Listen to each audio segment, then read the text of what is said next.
This Yom, this day, we acknowledge and we reflect, knowing that this day, every day we have, is given to us as a gift, as a sign that you are alive, that breath is in your body, and that your thoughts and your mind are fixed and desiring to live. So this Yom, we give acknowledge and we fix our mind on the one who sits in the highest Shamayim on the throne, above the Shabai Shamayims, through the Rakia, through the firmament, through the surface of the earth, where the soil and the plants and the trees and the Yum and the oceans and the Har air, where the center of the earth, where the plants and the trees and the oceans and the Har are. So the other worlds and the other realms and the canes and the crevices and the underground waterfalls, and to the surface waterfalls. So the one who scattered all seeds throughout the Alats, the one who created all of the ends of the earth, where the gateways and the portals and the gateways and all of the exits and entrances to this Alats are formed. For we acknowledge Yahushua Mashiach, the one who helps, the one who's in a desire to his Ab, in the highest Shamayim, who governs the Shabai Shamayims, who came to the Aratz and laid down his life and shed his blood for us, for those who believe that we may have right to the tree. If we endure unto the end and keep his commands and keep the patterns of behavior, patterns and behaviors of thought in the center of our mind and our frontal lobe, in our personality, in our functions and patterns and actions in our life. So this Yom, we give thanks to the one who formed and shaped all star constellations, all 182 thrones for spring and summer, all 182 thrones for autumn and winter, the one who gives the spherical celestial chariots, the one who allows you to ride on the wings of the wind and to ride on Qahalath, Kanaf, Ruach. Right? He allows us to walk on the wings of the wind, that he may feed us with our akla, our food. He may feed us with our food, even the food that he gave by the Ruach, the plant's herb-yielding seed, for our food, and also the food for our minds and our thoughts and our intellect and our celestial intellect. For we look at all the things in the green and the trees and the leaves that are sprouting up, even during this springtime, whatever location you are, or whether it's harvest time, in the location where you are heading towards winter. For this Yom, all the animals and the trees and the birds give praise. This Yom, all the whales and the dolphins and all of the animals and the giraffes and everything in the Alats give praise. All of the ants and all of the creatures of the earth giving praise, knowing that we are all destined for dust. But as we look with our two eyes and we stand in the fields and we see the wind blowing against the actual grass and the wheat, we acknowledge the one who allows us to see and to understand and to see these things. For this Yom, we present our minds and our thoughts. And as we move forward in kindness, ahab, joy, peace, patience, meekness, temperance, amuna. We move forward in harmony, or how they say, in perfectness and completeness, which binds everything together, the whole earth, the soil, the trees, the interconnecting of trees and all of the birds and everything you see, even the interconnecting of people, whether ta'ub or ra, knowing that these things and the seeds that are planted and the trees that are planted are for the healing of the things around. So plant a tree today. Be a tree that bears fruit today. Allow your thoughts to bear fruit each and every month. Each and every month. And don't listen to what people say. Because if you listen to what people say, to what men say, to what women say, and not according to what Yahuwah says, the Creator, you will find yourself in a ditch. You will find yourself in a ditch, but he won't leave you there. If you cry to your Ab, he will take you out of your ditch and put you in a field. He'll put you on the top of a mountain. He'll put you on a beach. He'll put you with your feet in the sand. And he'll bring you away from those who put you in a ditch. For this Yom, we move forward. We move forward and we meditate on the bar. So this is Bereshith 1:1. It says, in the beginning, Elohim created the Shamayim and the earth. And the earth was without form and void, and darkness, Kashak was over the face of the deep, or Panim Taum. Right, you look at the oceans, the trees, the currents of the Arats. You look at the oceans, the trees, and the currents, and the wave caps that you can't name by name. Right, he said it was darkness over the face of the deep. And the Ruach of Elohim was hovering over the face of the waters. It was moving. It was hovering, vibrating, vibrational frequency. And guess what it was doing? It was flying. Yes, it was flying. And Elohim said, let there be or, let there be light, and there was light. He said it. He spoke it. Sound vibrational frequency spoke light. Faster than 186,182 miles per second. Yes, it was faster than the speed of light. And guess what it was? It was good.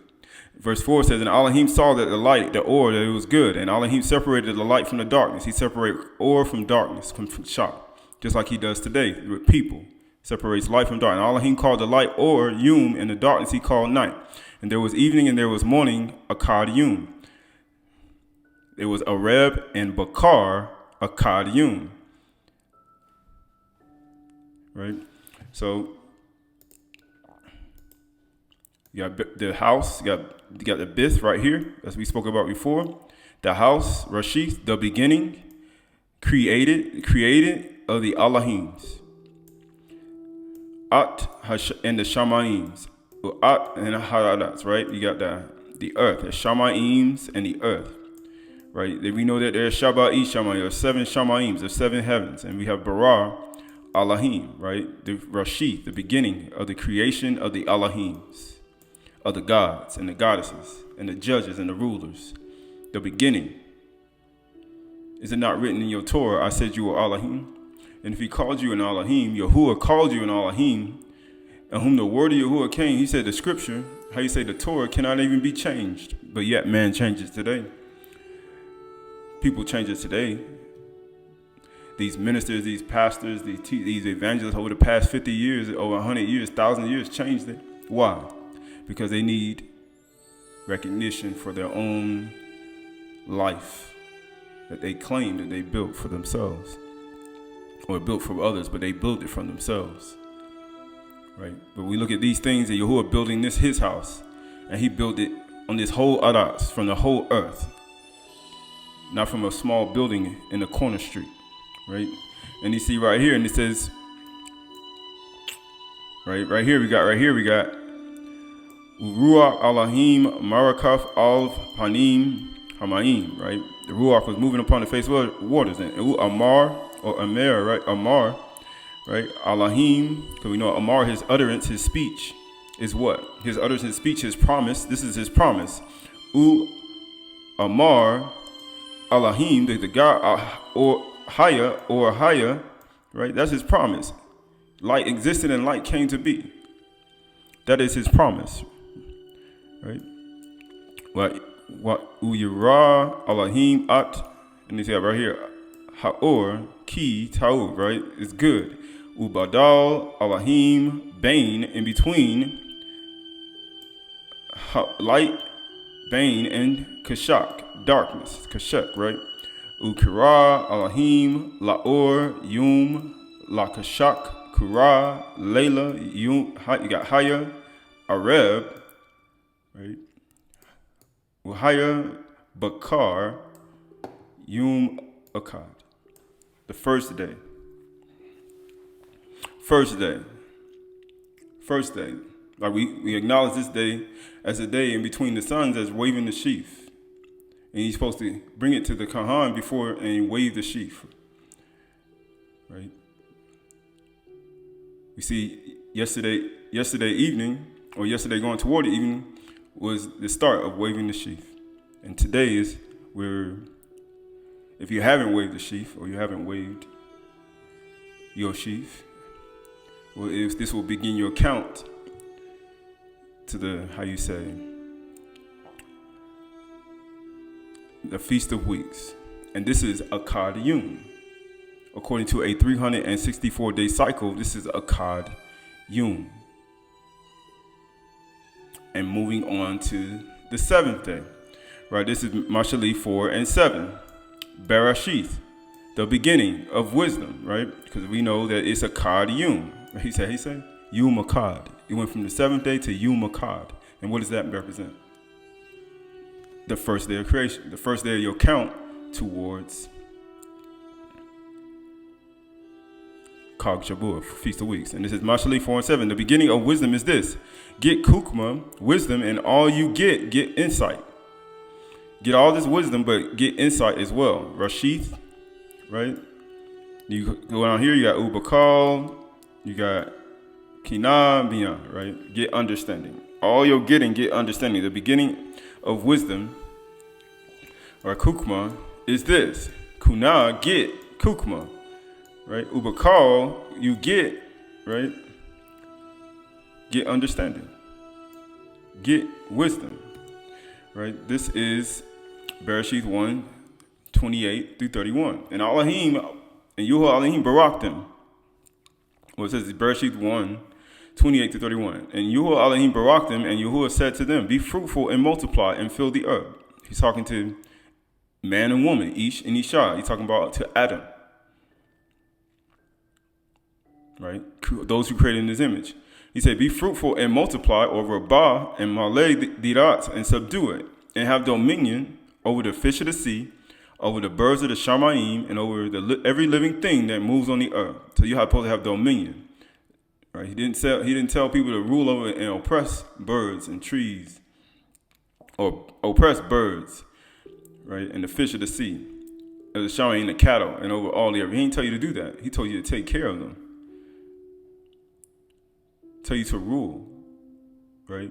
The same way you have, people say you have kings and rulers and they rule over you and they oppress you, and you reciprocate that same oppression. You take that same oppression and you put it on your household, on the animals, on the cattle, on the fish of the sea, over the fowls of the shamayim. You reciprocate their behavior and you treat the earth the way they treat you,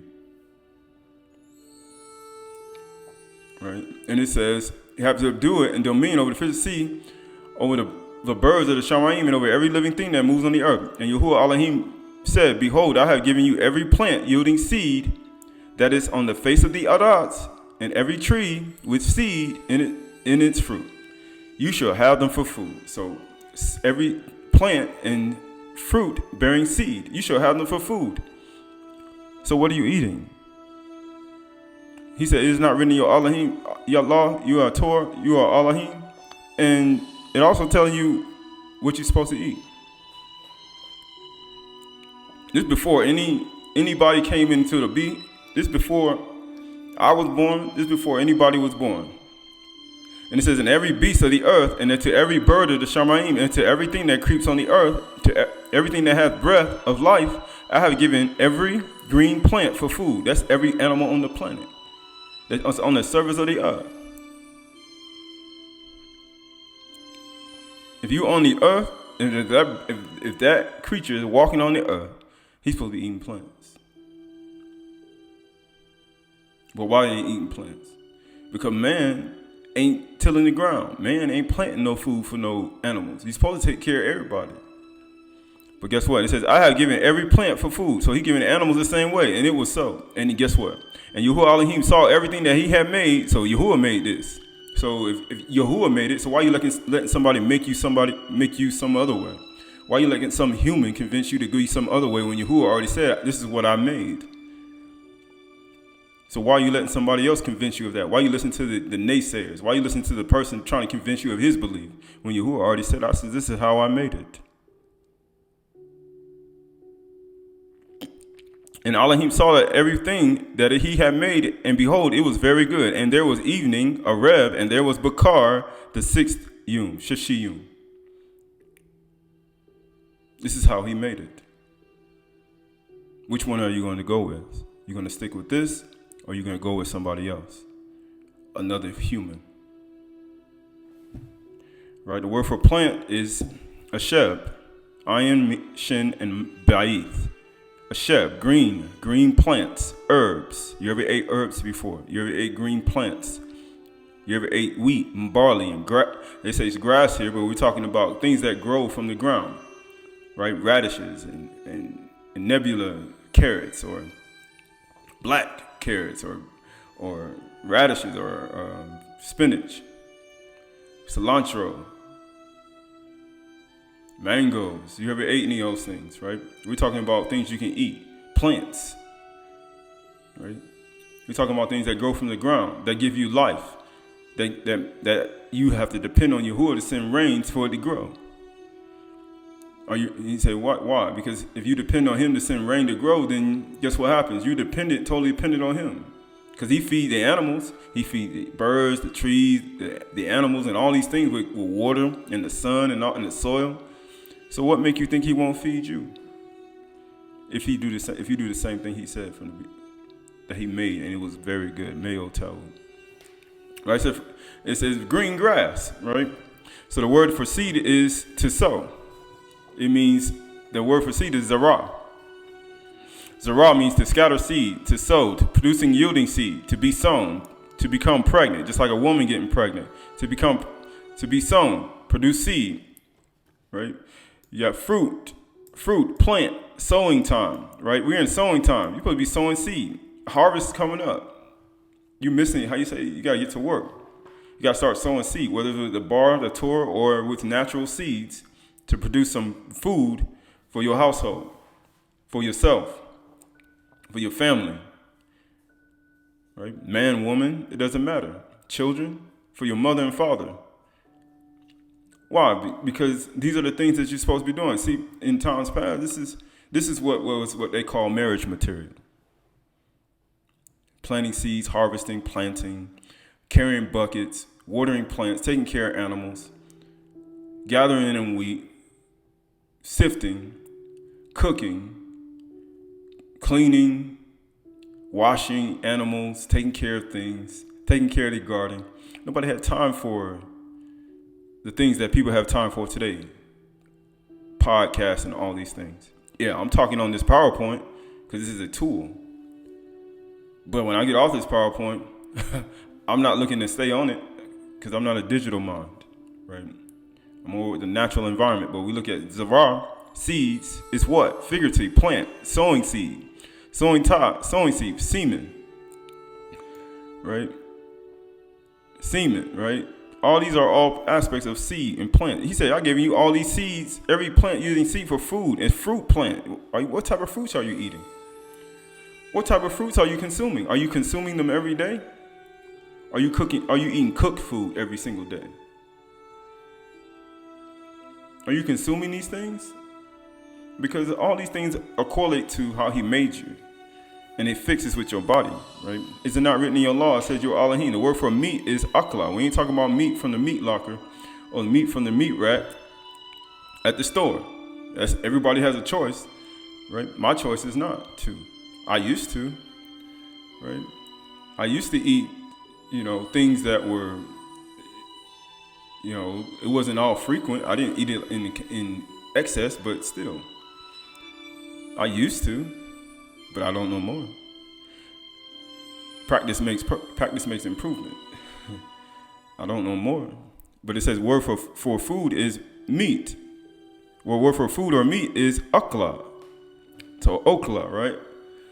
It's really akla, right? Food eating.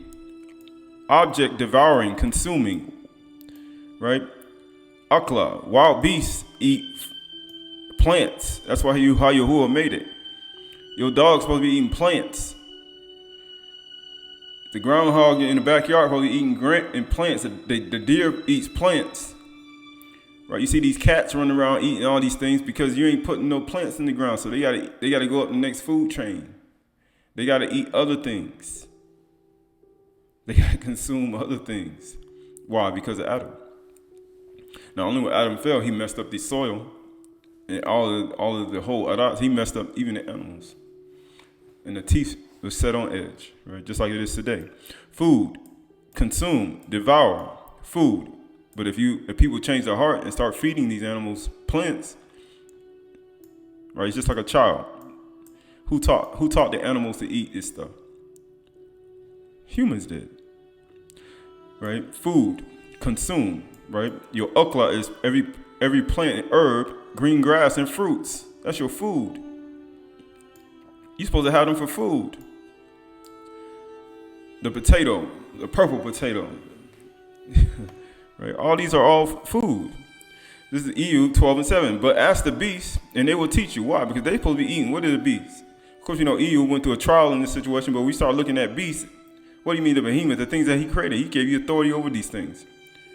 Ask the beasts, and they will teach you. And the birds of Shamayim, and they will tell you. This is what he gave you authority and dominion over.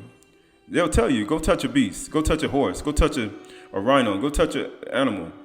Some people are afraid. They try to talk you out of it. Of course, animals are, afraid of you. Because you killed their mother and their father. You killed their children. You run them over with your car. Of course you are. They remember you. You should be afraid.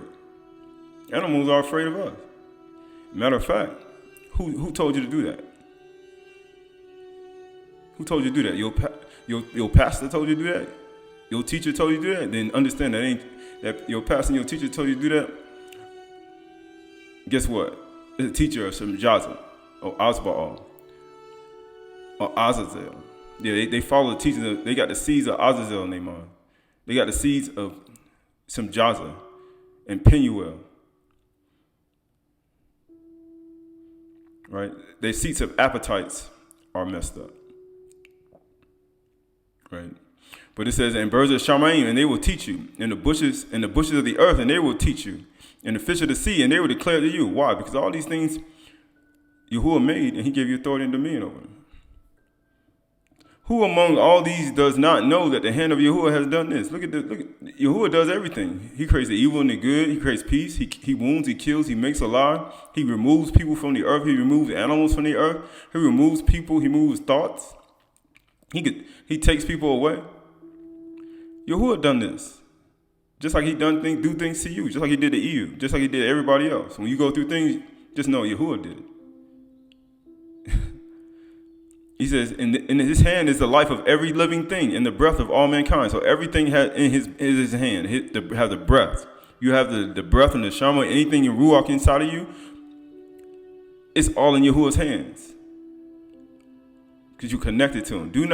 He says, do not the ear test the words as the plate tastes the food? How Timothy say, test the ruach, see if it's of Yahuwah or not. Because you go back, we just read the things that Yahuwah did. It was meo ta'u, it was good and very good. So I'm testing the ruach. Anybody who tell me opposite, it is not of you. I'm testing your spirit.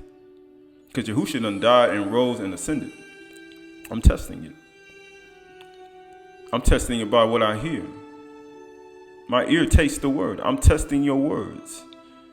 I hear your words, and I taste your word. I test what I'm hearing, and I test what type of ruach it is, whether it's in my left ear or my right ear.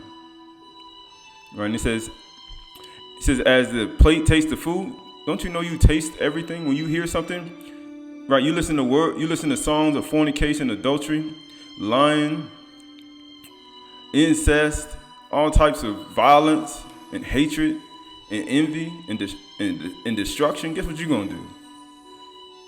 And you receive it. You're going to operate in that actual mindset. You're going to operate in that pattern.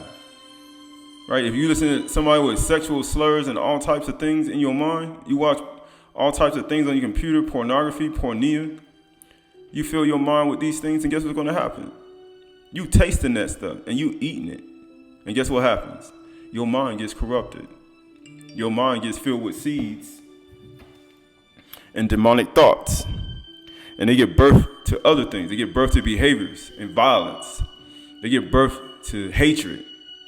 You get taught by a teacher that's teaching you to hate somebody you don't even know, you haven't even spoke to. But yet, guess what? It fill your mind with it, and guess what now? Your mind is corrupted. Your thoughts.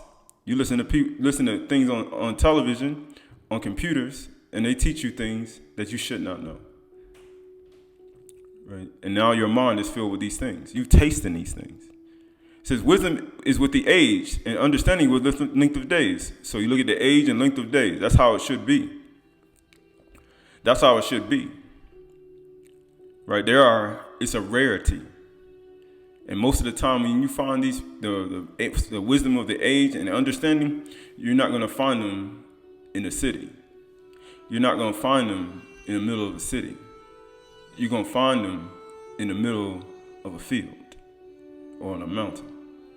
Right? It says, with Yahuwah Elohim are wisdom and might, and he has counsel and understanding. Yahuwah has counsel and understanding. You see the counsel we just did? Is it not written in your law? Your Elohim, every herb yielding seed is for food. Sirach 4:9 says, for honorable age is not that which standeth in length of time. Right? So honorable age. Like people think, I've been here a long time. So that makes my age honorable. There's not a lot of honorable people who've been here a long time on the earth. He said, nor that is measured in number of years. So people looking at their numbers and how long they've been here and how honorable their age is, and they should be honored. But guess what he says? But wisdom is the gray hair unto men. Kukma.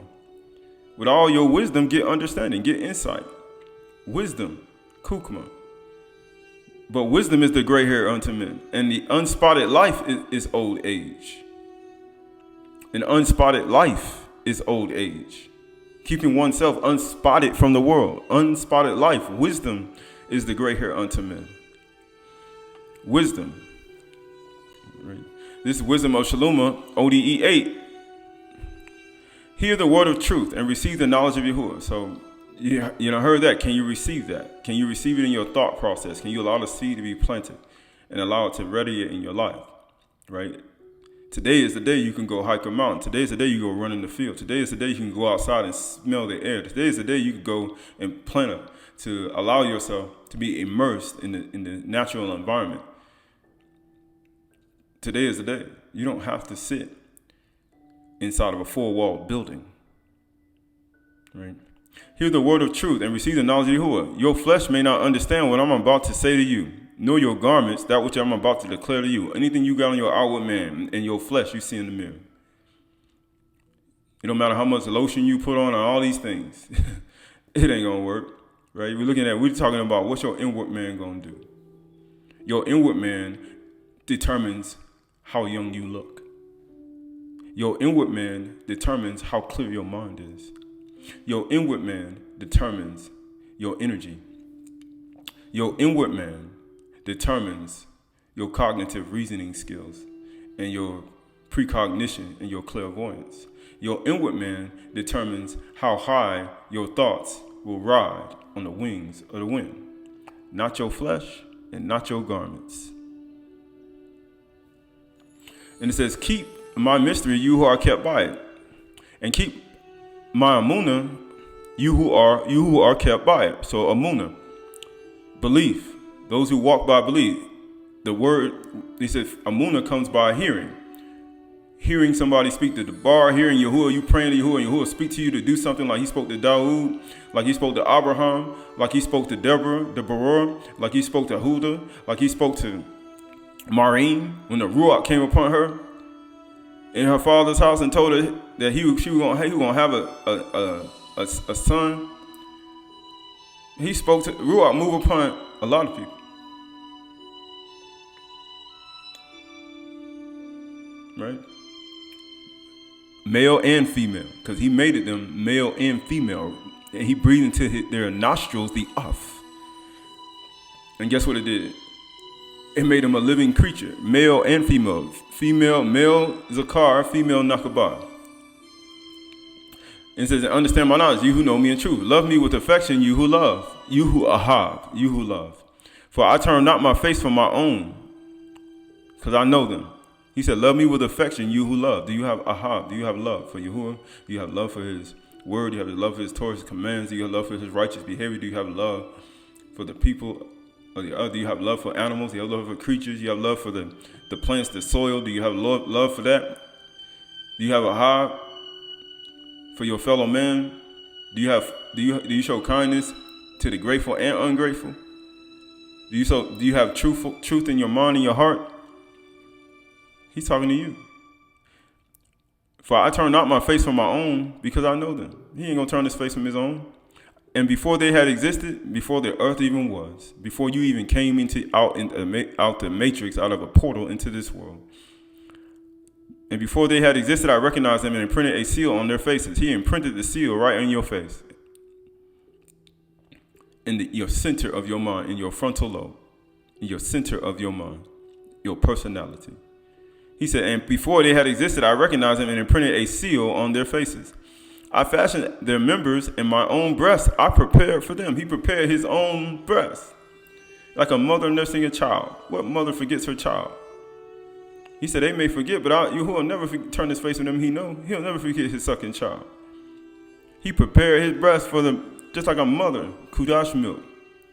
That comes from, just like an animal. You see animals feed breast milk. You see women do that naturally, right? You see all these things, and people are like, you don't see no connection with these animals? You do the same thing they do. So you telling me if a mother has a child and you kill her child and you take that child and you eat it, you telling me that mother ain't gonna think about you and what you did? You think that animal ain't gonna think about you, what you did? Don't be a fool. I am pleased by them, and I am not ashamed by them. So he said, I am not ashamed. For my work are they, and the power of my thoughts. He said, you're the power of his thoughts. Yahuwah says, Mama Kashaba, you are the power of my thoughts. Before the world even was, before you came to be, you were the power of my thoughts. I already knew you. When Yitzhak was born, he said, I already knew you. You shall call his name Yitzhak. You shall call his name Yahusha. He already knew who they were before they even born. He said he never turned his face to them, he know. He said, Yahusha said, the Father has not left me alone, for I do always the things that pleases him. Right? He prepared this Kedush milk, right? This is Tahalim 51:10. Oh, come, children, and listen to me. Humble yourself like a child, and I will teach you the fear of Yahuwah. What man is there who desires a life and love many days that he may see good? Keep your tongue from Ra, because it is the power of your thoughts. How your tongue speak evil? Because it's in your thoughts. Because somebody sowed a seed in your mind when you were young, or when you were coming up, or throughout your life. And your lips and speaking deceit. You got the spirit of deceit, you got greed, you got hatred, you got envy, you got strife, you got jealousy. All these things are deceit, the spirit of deceit.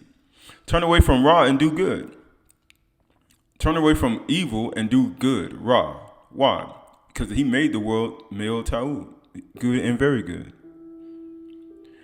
It says, and do good and seek peace and pursue it. Seek shalom. Right? You go outside and you feel the wind blowing. You feel the air. Right? You go where it's silence. He says, seek shalom and pursue it.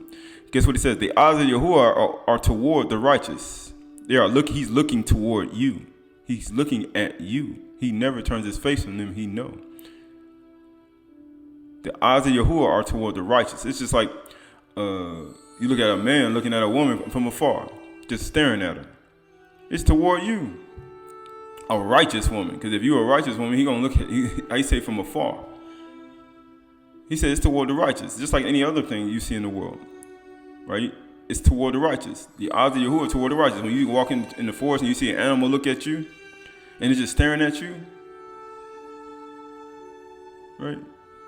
Or you go and you look at things and you see your child just looking at you in the face, or your parent just staring at the child when it's first born. It's toward the righteous. It says, and his ears are ears toward their cry.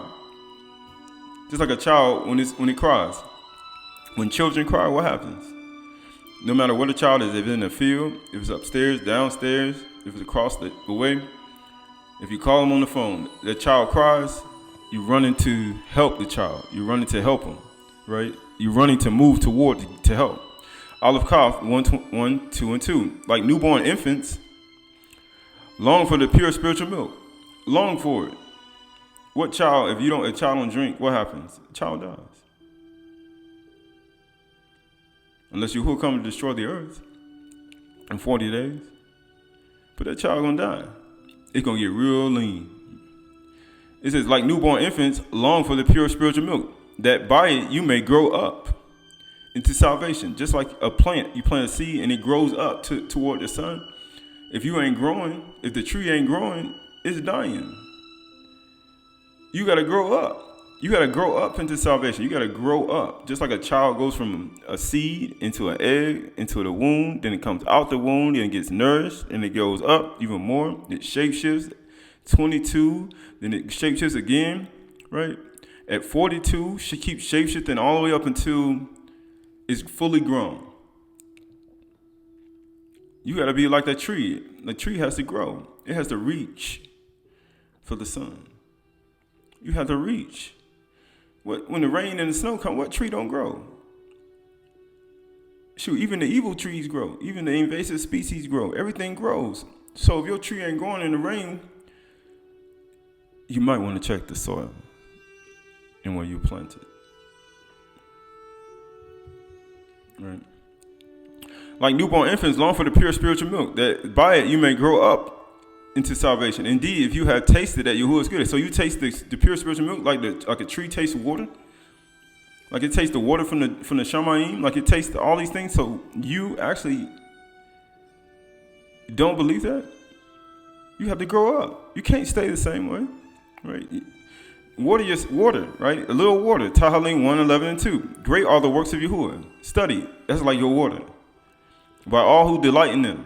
Full of splendor and majesty is his works, and his righteousness endures forever. Just like it said, great are the works of Yahuwah, studied by all who delight in them. Those who delight in them. Full of splendor and majesty in his work, and full of righteousness he endures. Great are the works of Yahuwah. That word for study is the Rosh. It means to seek.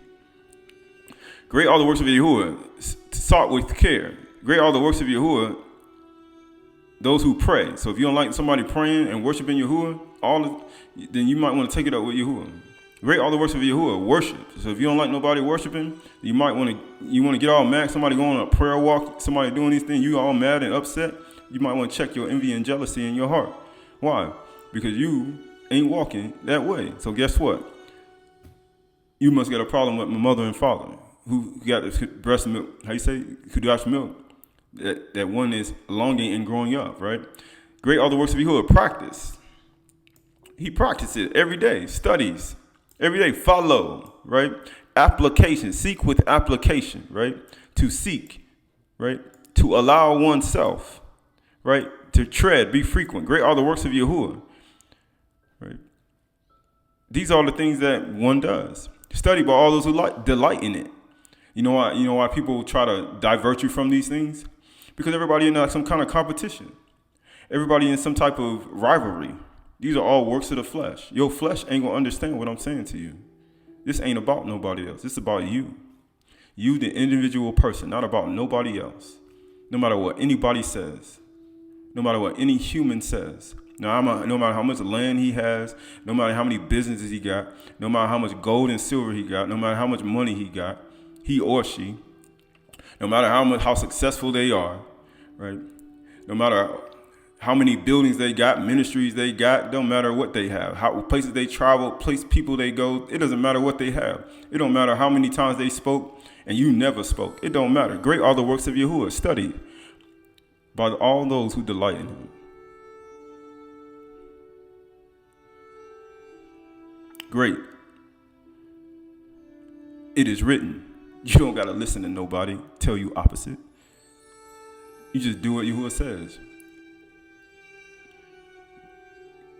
Right? And you just, suffer for righteousness' sake. So this is Yeshayahu 55:11. For as the rain and the snow come down from Shamayim. So look at the rain and the snow that come down from the Shamayim. Right? We just went past the snow season, winter solstice. Now we're heading toward the longest day, summer solstice. But we start seeing the rain and the snow. Right? The rain and snow come down from Shamayim and do not return, but water the earth. It goes and evaporates and it sinks down right in the earth. Right? the same way the rain and the snow sink down in the earth is the same way, right? The word sinks down inside of you. It says returning to water the earth, making it bring forth the sprout, giving seed to the sower and bread to the eater. It gives seed to the sower and bread to the eater. That's what it does. Guess what it does? It says, so shall my word, the bar that goes out of my mouth. So you look at bread and eater. We just went from lakam, kagmatza, right? We ate lakam for 7 days, but these unleavened bread was a premise to show how one's supposed to live the rest of their whole life. Let no leaven be found in your house. But we start looking at the transition and understanding how the seasonal cycles work. Because that water, the plants and the animals are depending on that water. And just like the plants and the animals are depending on that water, the same way, the bar, you got to depend on the bar. That's why great are the works of Yahuwah. Study, follow, practice, right? That's what you have to do. You have to do these things. You're going to wait on somebody else to do it? You have to do it every single day. Every single day. And guess what it says? Guess what it says? It says, so shall the word that be to go out of my mouth. It shall not return to me empty, but it shall accomplish that which I purposed, and shall succeed in the thing for which I sent it. So who has sent the word of the bar is going to succeed in what he sent it to do. A lot of things that people say and do to you and try to sow seed in your mind, they try to circumvent and try to keep. Sometimes people say things to try to control you.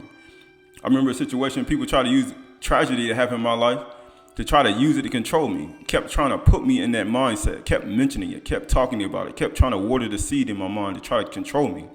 Why? Because that's what Satan does. He uses another person's vessel, and he uses that person to try to control your mind with these wicked things or things that may happen in your life.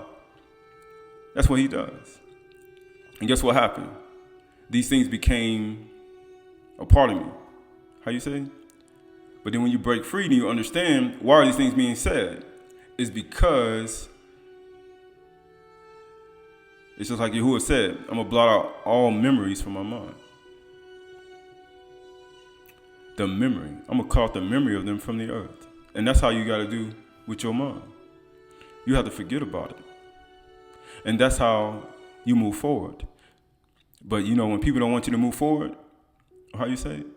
Because Yahuwah have somebody say it over and over again to do what? Make you so grievous about it to make you have to blot it out of your mind. Why? Because that's the only way you're going to move forward. Some people don't even know that. So this is the bar, right? The word for the words is the bar. It means speech, word, utterance, right? Words, promise, judgment, right? That's the bar. That's what the bar does. Daleth, Bith, Rosh, right? You got the Daleth, you got the Bith, you got the Rosh, right? The door, the house for the mind, right? The bar, you got it equals to 206 with the 8. Then you have Yahuwah, Yad Ha'u'ah, which equals to 26. We go to 8, which is circumcision the 8th day. So I don't know why would somebody say, I don't got to be circumcised. You say, I'm going to focus on being circumcised in the heart. Well, then guess what? You got to also be circumcised in your flesh. Not only circumcise your flesh, if you were part of Abraham's covenant, you got to circumcise your flesh and your behaviors of the flesh as well. Right? All these got to be circumcised. Most people don't want to remove things from their flesh, right? Mashali, Proverbs 8 through 11. All the words in my mouth are righteous. So you say Amar. The word for Amar are righteous. He said all his Amar are righteous, and there is nothing twisted or crooked in them. Right? We have a lot of twisted and crooked people in the world who speak Yahuwah's word, who use the testimony of Yahushua to exploit the poor, to take money from the poor, people oppressing the poor with their offering buckets and they funds for their family, to fund their whole operation when they got millions of dollars in their bank account, when they can lose 150 millions of dollars in the market, but they can't even support their own little building they got, and then they want to take it from poor people, and then they want to use that as their operation money. People are wicked in this world, right? It says they are straight nakuak to him who understands, right? So you start looking at, it says straight to them who understands. Like you start looking at understanding. It says it's straight to them who understands. It's straightforward and right to those who find knowledge. Take my instructions instead of silver and knowledge rather than gold. So you look at, take my instructions instead of silver and gold. Better than the archons, 10, money, gold that people use to control you, right? The same way they use 10, gold, silver, and money to control you, the same way the past 50 years and 60 years or however long you've been living, these religion and all these different buildings that you see on every single corner with signs up telling you what time to come. They've been using that gold and silver to control you too. Right? And guess what it says? It says, rather than silver and gold, for wisdom. Better is better than jewels. It's better than jewels and money and hematite and crystals and charging crystals and all these things that people use. It's better than that because it created it. It created the very soil and the dust and the molecules and the particles that even formed it. And people say, I'm going to use it. Yeah, exactly. You can use it. But wisdom is better than that because you might have the wrong one. Right? It says the word for words is what? Amar. It means utterance, word, promise, appointed unto, command, Amar. The Amar, all the words, the Amar are righteous. Yahuwah's words, his utterance, his promise is righteous. It's appointed. The word for crooked is Akish, right? It means distorted, false, crooked, or perverse. All the words of Yahuwah are not crooked, false, crooked, forward, or perverse. Not one word, right? The word for straight is nakuak. It is straight, straightforward, equitable, correct, integrity, uprightness, innocence. His dabar, Daleth Bithrash, is greater. It's greater than any human on the planet. Right? It's greater than any human on the planet. It don't matter what they're doing. No matter how much they try to impress, to try to prove that they're better than everybody else, but you start looking at it, right? Most people are only smart because of Google. Because they could do a search engine and search out a word. They ain't picked up a book. When the last time they done it? I know some people who said they ain't never had to study. I ain't got to study. But then you start looking at how they operate, then you say, you might want to go study. Right? You start looking at how they live their life, you say, you might want to go study. Right? Because you start looking at their operation and their standards are very low. Right? Then he said, you lower your standards to try to fit in with somebody with lower standards, and then guess what? You become corrupted. Right? Because that's what happened to me. Right? You start looking at this. Straightforward, nakuak, straightforward, equitable, correct, integrity, innocence. Right? The word for Amar is, because, Amar, we just went over it, but we talk about utterance, speech, word, promise. Right? Speech, word, promise.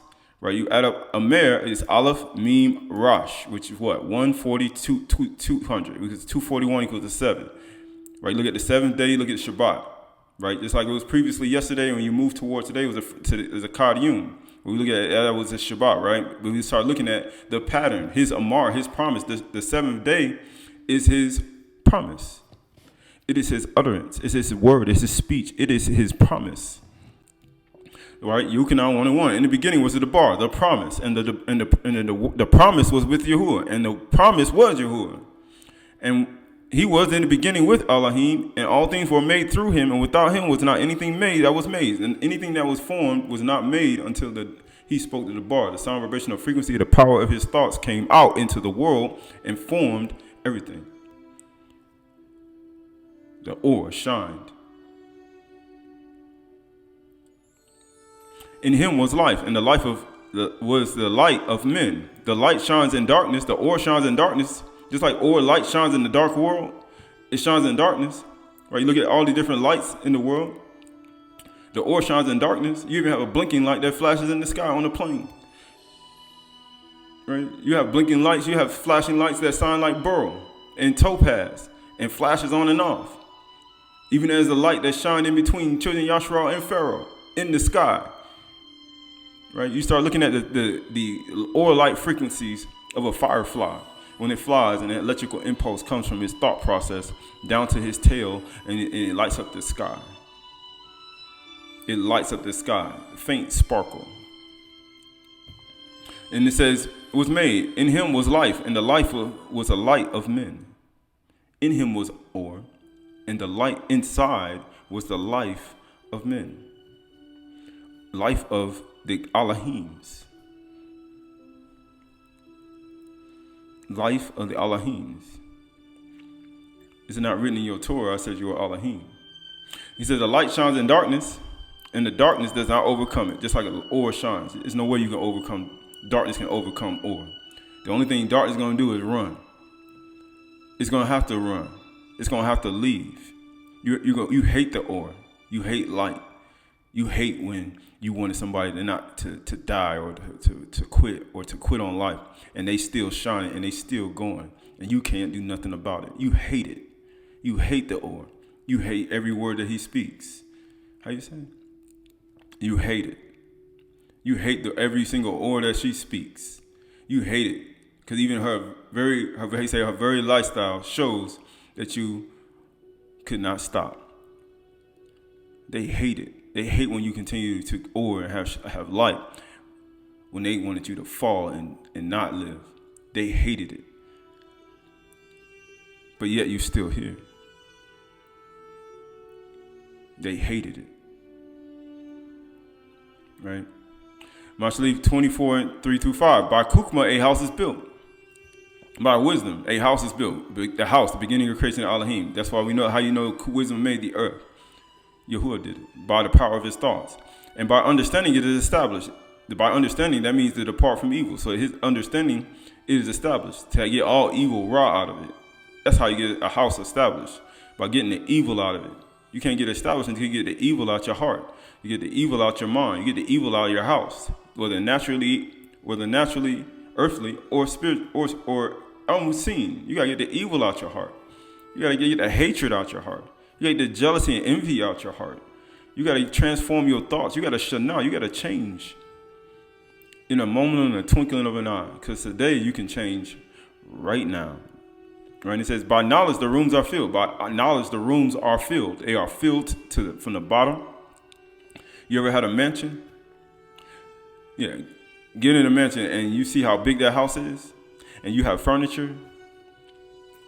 Right? You look at every single room. You're gonna have to decorate that whole house. Guess what you're gonna do? You're gonna have to go to different furniture stores. You're gonna have to go online. You're gonna have to scroll through so many things to make sure things fit right. You gotta see where you're gonna place things, where you're gonna put pictures at, where you're gonna do all these things. And do all these things, guess what happens? That's a lot of work. It takes a lot of time. That's exactly how it takes to fill your body and to furnish it after you get all the raw evil out, after you clean it out. That's how long it takes. It's about knowledge the rooms are filled. Then you got to have knowledge. It takes intellect to do it. With all precious and pleasant riches. A wise man is full of strength. Yeah, because your gray hair is a wise man. Wisdom is the gray hair. And the unspotted life is old age. It's not the length of days and long, what people honorable age. That's not honorable age. Right? The light shines in darkness. And guess what it says right here? It says, a wise man is full of strength, and a man of knowledge enhances his might. A man of knowledge enhances his might. Right? Enhances. The word for his might is koah. It enhances his force. Right? His firmness, his vigor. His fruits enhances his fruit, his human strength, his strength of malakim, his strength and power, his might. A man of knowledge. Guess what it says? A large lizard. How you say a shape-shifting, and it says chameleon. Be transformed by the renewing of your mind. A what? A man or woman is, a wise man or woman is full of strength. Right, and a man of knowledge enhances and a man or woman of knowledge enhances their might. Right, the force, vigor, produce. You producing. You're like how you say. It's like it says co-op. It says even talking like a small It's talking about like a reptile. Why? Because your skin sheds. The bigger you get, your skin sheds. When you go to the gym and you start working out and you start getting bigger, your skin splits. You start getting bigger and bigger and bigger, right? That's how the bar is. That's how when you increase your intellect, your knowledge, right? You start shape-shifting in your thoughts. You start shape-shifting in your life. And you start becoming who you really are. You start becoming who you really are. Your ability. And you increase your ability, right? Some people don't want you to have knowledge and wisdom. They don't want you to have it more than them. Why? Because they don't want to increase. They don't want your ability to increase. They don't want your force to increase. They want you to stay the same. That's the only reason. So they can rule over your thoughts. So they can rule over your life. That's the only reason. And then they put you, the college professor, when you go to the college professor will never tell the students not to study. But you have some college professors who tell the students not to study. For 7 years, about 7 semesters, right? That's 7 cycles, 7 years, right? And then he come back. What's wrong with y'all? How come y'all don't know this? Because of your seeds, right? Well, you start thinking about that. People need to actually have a college professor. In universities, where you rate the professor. You rate the professor to see if he should get fired or not. That's what they do. They rate him. Should you see if you get fired or not? And the students talk amongst each other. No, that professor is not a good professor. We shouldn't go. You shouldn't go. Don't join his class. Right? Most people don't think about this. Right? Some people go. Some professors, because they know they're gonna grade on the curve. Yahushua don't. He said, Yahushua graded on the curve. Now after he died and rose and ascended. Now they're watching to see who's gonna rise up to the standard of who he is. Right? Marshall, Proverbs 9:6. Leave your simple ways and live. Yeah, your silly ways, your simple ways, and walk in the way of binah, or understanding. That's to depart from evil. Whoever corrects a scoffer gets himself abuse, and he who reproves a wicked man and woman or child incurs injury. Do not reprove a scoffer, or he will hate you. He said he will hate you, yeah, for no reason at all. It's like who just said, it's written in your life, they hated me without a cause. You hate me for no reason. Why? Because how you say you're a scoffer. It says, reprove a wise man, because wise man is wisdom is the gray hair. And unspotted life is old age, and he will love you. He will love you. Give instructions to a wise man or woman or a child, and he will still be wiser. Teach a righteous man or woman, and they will increase in learning. The fear of Yahuwah is the beginning of wisdom. Yeah, Yirah Yahuwah, Ya'eh Yahuwah. And knowledge of the Kadosh One is insight. With all you get insight. Knowledge of the Kadosh One is insight. For by me, your days will be multiplied. Be fruitful and multiply and replenish the earth. Your days, your length of days, Rabbah, will be multiplied. Why? Because people want to live. It's like Adam, who lived 930 years, or Mushal lives 960 years, right? No, Nuach lived 960 years, and Methuselah, right, 970 something years, right? You have all these people living long life, length of days. He said, what? By me, days will be multiplied, and years will be added to your life. Why? How you gonna get years added to your life? Increase in learning, the fear of Yahuwah, wisdom, insight, enhancing your might. A man of knowledge enhances his might. Man, woman, wise, full of strength. That's how you're going to strengthen your body. That's how your strength. That's where your strength comes from, your inward man. You don't come from your out. You come from your inward man. The inward man produces strength on the outward man. If your inward man is weak, then your outward man will be weak. Your trust will be weak. Your amunah will be weak. And you'll be so busy following somebody else's amunah, and you'll never develop amunah for yourself. Your strength will be so small. Right, you say? He said, if you are wise, you'll be wise for yourself. You be wise for yourself, because you got to be wise for you. You got to have kukma for you. Who cares what everybody else say? A man of knowledge enhances his mind. A man or a woman or a child that's wise is full of strength. And a man, woman, or child who can't, how you say, enhances their knowledge, enhances his mind. You'll be that's for yourself. This ain't got nothing to do with nobody else. Regardless of people say, great are the works of you who have studied, followed, worshiped, prayer. All these things are what? A part of it. Who are you to say something? To say what somebody can't do? He's nobody. He's just a distraction. You still have to do it, regardless of what people say, right? This is word for scoffer is lutes. I mean, to scorn, to mouth at. So you rebuke this type of person who like to mouth at, talk arrogantly. People who like to talk arrogantly only care about their own little world, their own little ministry, the things they created.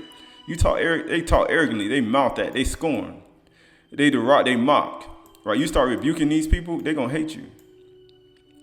Show oneself a mocker, make mouth at. How you say, a teacher. you start rebuking this thing, a mocker. Right? Here's what it says, mock, make fun of someone, cruel, way to desire, derisive, right? He said, he that rebuke a scoffer, you get yourself abused. You're going to incur injury, and they will hate you. That's what they do. That's what the lutes do. That's what, if you mock a scoffer, you're going to get abuse, injury, and they're going to hate you without a cause. You rebuke a scoffer and a mocker, those who talk arrogantly, they're going to hate you. It says the word for injury is moon. Right? You're gonna get a blemish, a spot, a physical defect. Right? Not only if you rejected the bar, right? Not only if you reject it and you gonna get a physical defect, but also if you if you rebuke a scorn, they're gonna make you like the demon they got on the inside of them, the scoffer they got on the inside of them. They're gonna put that same defect that's on blemish on their body, they're gonna put the same thing on you. They're gonna fire that same thing and try to get you the same defects in you, physical defects on you, and blemishes on you, because they are scoffers. And you're gonna get the same thing, a stain, right? An unspotted life is old age, a blot. A blemish. That's an unspotted life. It's old age. They're going to try to stain you. Right? The word for rebuke is yakah. Yakah. He said rebuke. A scorner. Right? Rebuke a wise man. Right? Guess what it said? Reproved or rebuke. Right? To prove, to decide, to reprove, to correct. You correct a wise man, he's going to love you. Correct a scoffer, they're going to abuse you. A mocker, an arrogant man, arrogant woman. Reprove, decide, to show right, to correct, rebuke, to argue, chasten, to be right. I'm going to prove it, decide, justify. So anybody who arrogant, proud, a scoffer, they start to make fun of you and you rebuke them and they try to incur injury on you and try to come back with you with their same fleshly spots and all their injuries. Guess what they're going to do? They're going to put it on you too. That's what they do. The word for rebuketh is yakar, to chasten, to discipline, to instruct. He said, he that rebuketh, the wise man, instructs, admonishes. He said he will love you, chasten. But a scoffer, you're gonna get injury. You're gonna get injury. It says chastise, instruct. You're gonna get injury. But it's a wise man, they're gonna love you. They're gonna ahab you, right? The word for love you in that verse is ahab. They're going to love you. You know why? Because it's the love, human love for another. Family. Your family going to love you. Sleep. You're going to get sleep. Human love, wisdom. You're going to have they're going to have affection for you. Right? Intercourse.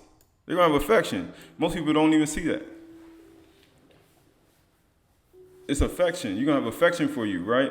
The word for ahab is aleph, ha, and ba'ith. Aleph is 1, ha is 5, and ba'ith is 2. You got 1, 5, and 2, which equals to what? 8. What is that equal to? The bar. His utterance, his speech, his promise, and it equals to Yahuwah. And it's ahab. Circumcision.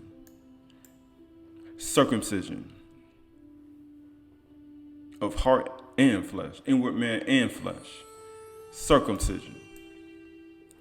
Heart and mind.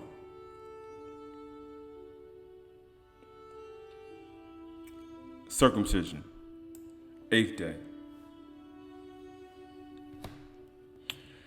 So this is Leviticus 23, 9 through 14, right?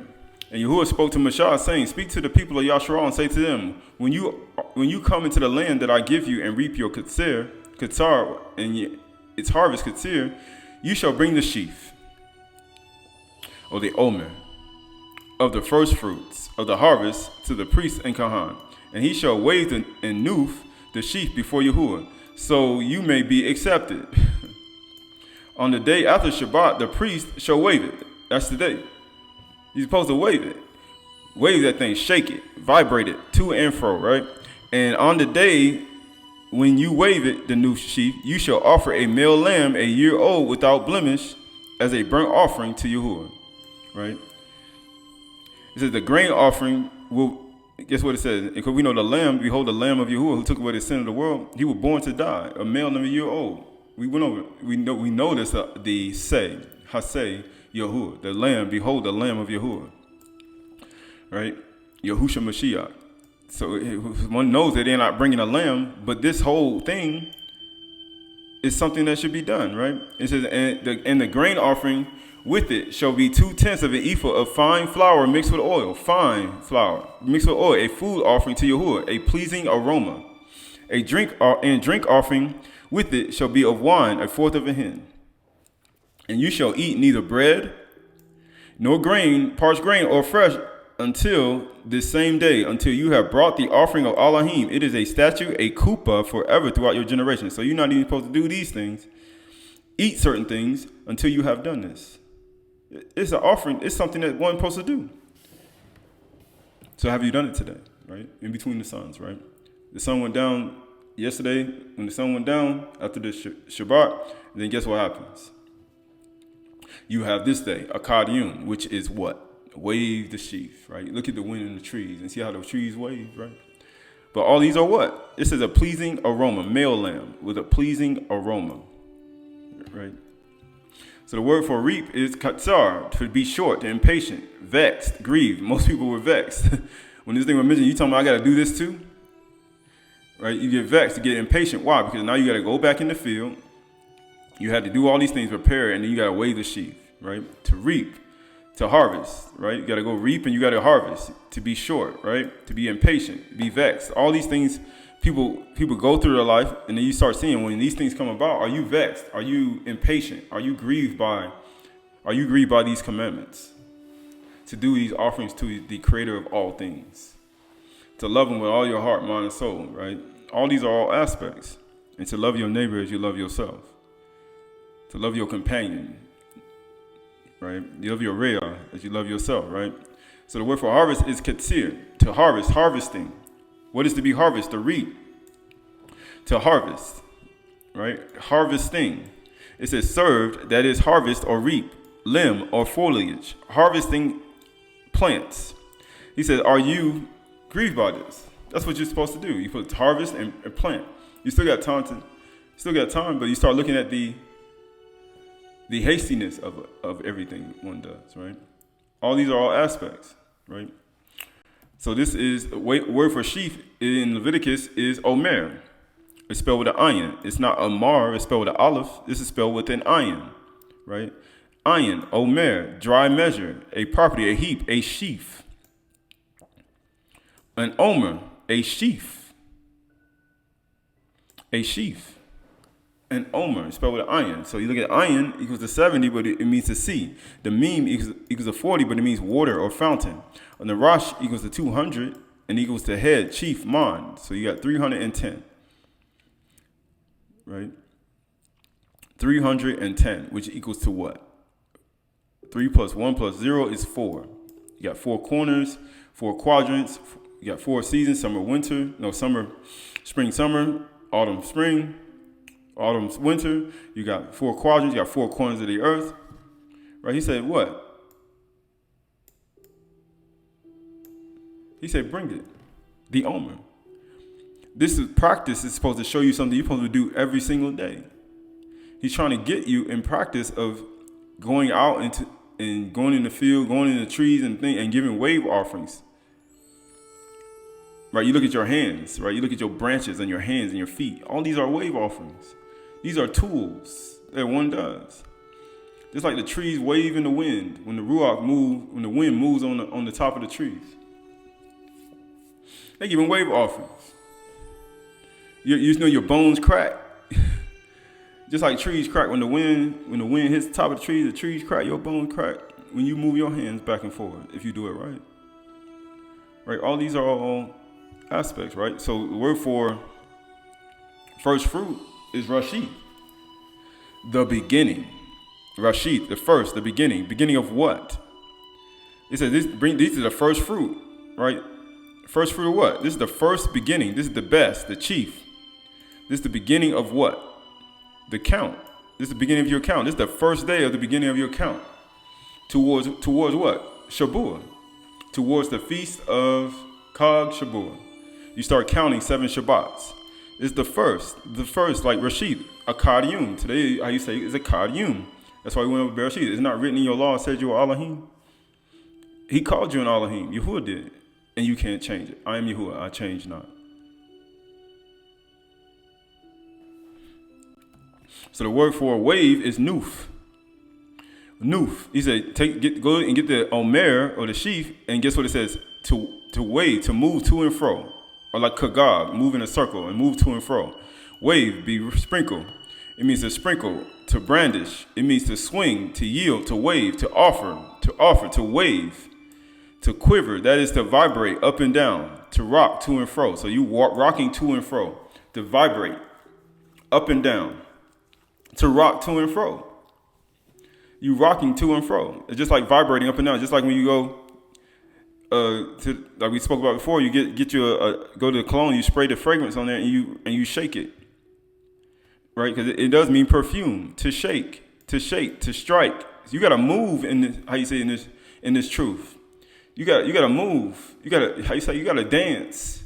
You got to move your arms and your shoulders and your feet, right? Because it's gonna bring out perfume. You're moving to and fro. These are all aspects of your offering, your nuf, your wave offering. Your lift up your hands, wielding, shake, right? All these are all aspects of your, your life. You have to do these things. This is how you have life. You got to move. Most people don't like to move. They like to stay stationary in their room or on the couch or in their place. You got to move your body. And it says what? It says nuf. It says noon. Ooh, you got right here. You add up nuf, you got noon is 50, wa, ooh is 6, and kuf is 100. He's 156. He was a 12. How many months in a year? 12. You're supposed to do this 12 months a year. Wave the sheep. You're supposed to be every day for all 182 thrones. For spring to summer, 182 thrones, all in winter. You got to do it all the year, 364. Right? To and fro, shake, vibrate, bring the omer, wave the sheaf. Wave the sheaf. This is a continual thing. This doesn't stop. Continually. Tamid. Continually, right? Get the word for be accepted. We're trying to be accepted every single day. We're not trying to skip a day. We're trying to go in the trees and nature. We be in the fields. We're not trying to skip a day. It don't matter if it's raining. We go outside. We dance in the rain. If it's snowing, we dance in the snow. If it's windy, we let the wind blow against our face. Right? We don't take a day off. How you say? Don't take a day off. Don't take a day off. Go interact with the things in you who are created, right? And it says what? Ratzon. It says pleasure, delight, favor, goodwill, acceptance, desire, pleasure. Ratzon, pleasure, delight, favor, goodwill, acceptance, desire, pleasure, good pleasure, delight, acceptance, right? You want to be accepted. We want to be accepted. Nobody want to be accepted. You want to get to judgment day and be like, you're not accepted. Nobody wants that. Who wants that? That's what you desire? If that's something that somebody desires, there's something wrong with your mind. Something is seriously wrong with you. And you need to check your mind if that's what you desire. So Leviticus, Yakra 23, that word for pleasing, you have pleasing aroma. That word for pleasing is nikawak. And it sounds like nakuwak and koak, but it's nekawak. It means soothing. This actual offering, this wave offering, it's supposed to be a pleasing aroma. You're supposed to wave it to and fro. It's supposed to be accepted as a pleasing aroma. Soothing, quieting, tranquilizing. It should tranquilize you. This is like if somebody plays a well on the instrument, a piano, a harp, a tone. It's supposed to be something that's tranquilizing. It tranquilizes you, right? It's like the beauty of a woman. It tranquilizes the beauty. It's a tranquilizing look or a tranquilizing sound vibrational frequency that you're giving off in your body, or sound vibrational frequency, a symphony. It's like a symphony that you're giving off when you walk or when you move your arms to and fro. When you do these things, it's a symphony of orchestra in your thoughts.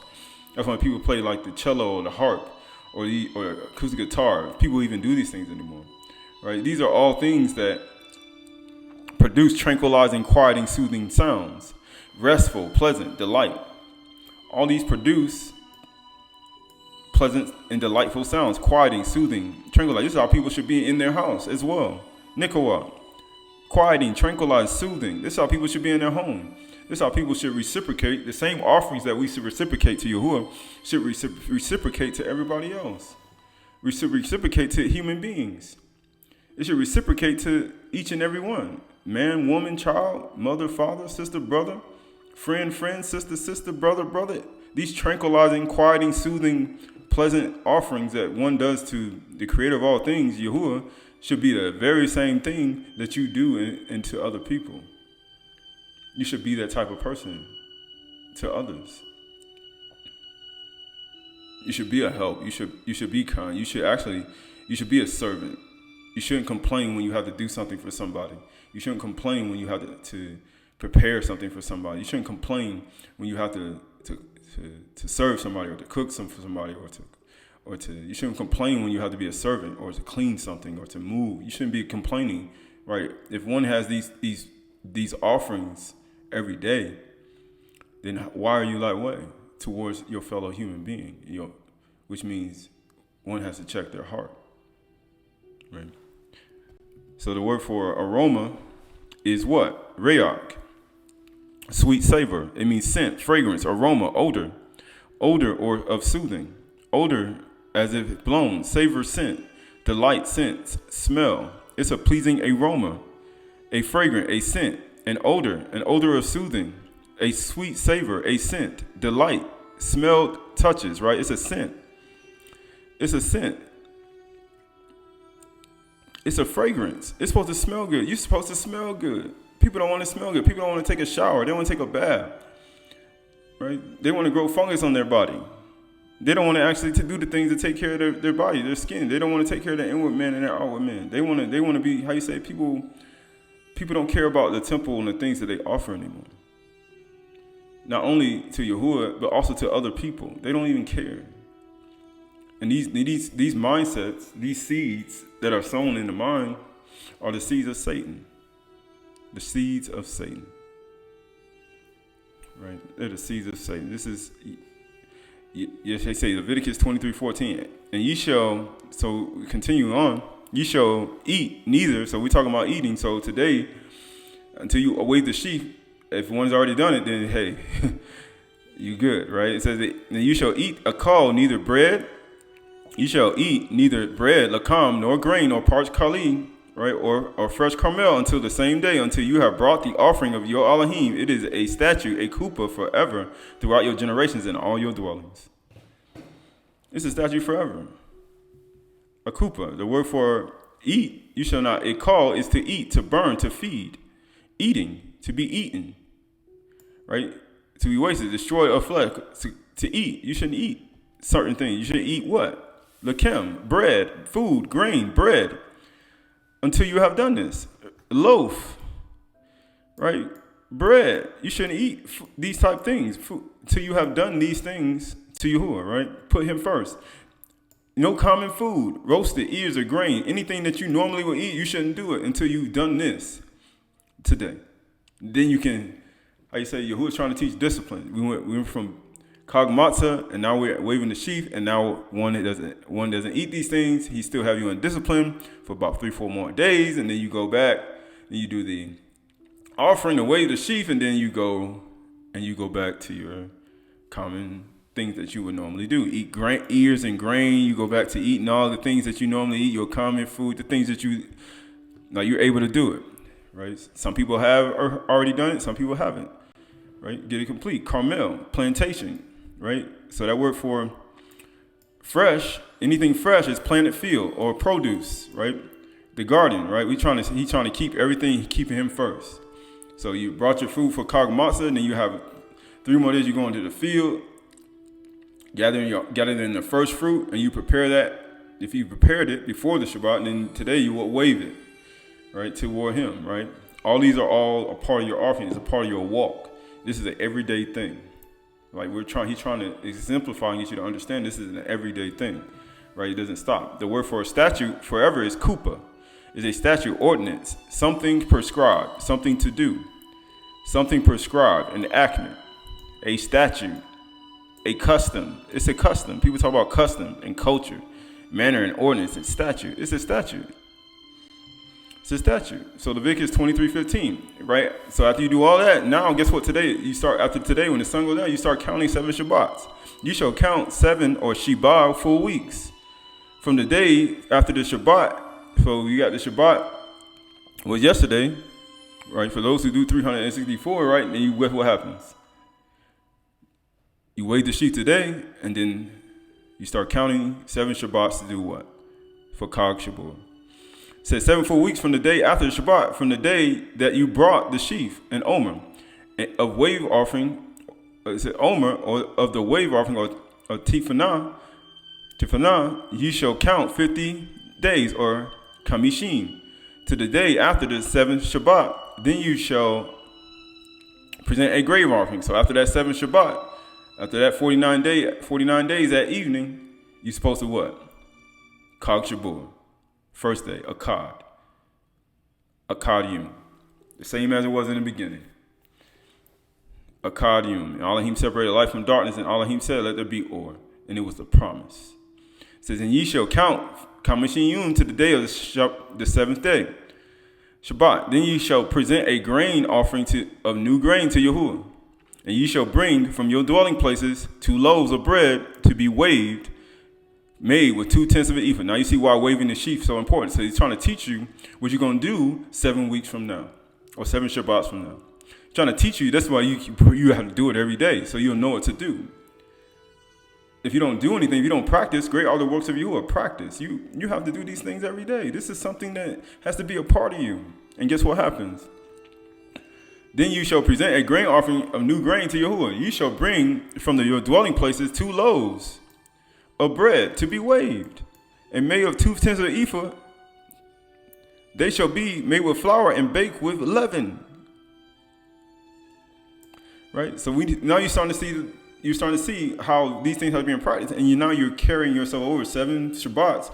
So now you're going to bring leaven. But this leaven is not the same leaven that you're supposed to keep out of your house during Chag Matzah. You should keep that leaven out always. But this leaven that you're adding is something different. Right? You start looking at adding a leaven. Think about leaven as you get rid of evil. That's kametz. That's leaven. Right? Don't eat anything leaven. That's like evil, sin. But then you start looking at leaven as kindness, ahab, joy, peace, patience, meekness, temperance, amuna. You start looking at love, kindness, forgiveness, mercy, gentleness, meekness. All these that's good leaven to put inside of your offering. Right? But as we move forward, and he said we will talk about these things, but at the same time, as you move forward, you start to see all these things, and then you have to be it. How you say you got to do it? Just as fruits to Yahuwah.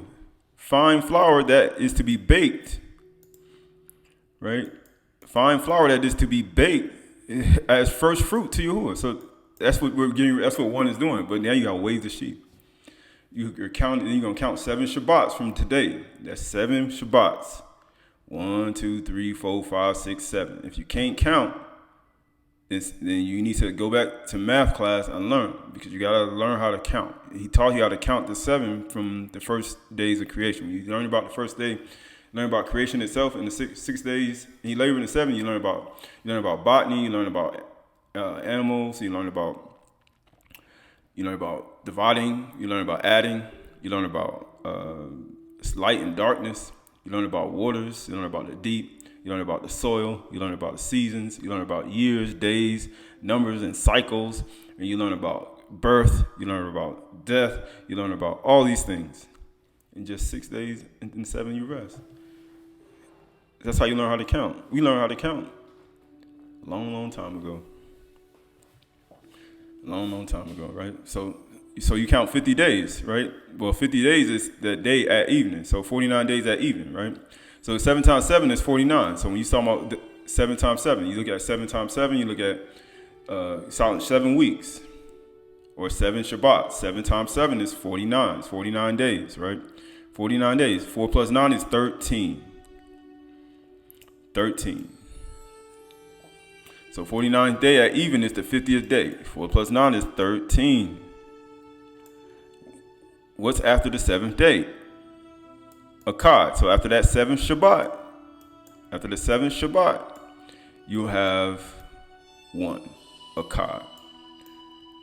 In the beginning, Elohim created the Shamayim in the earth.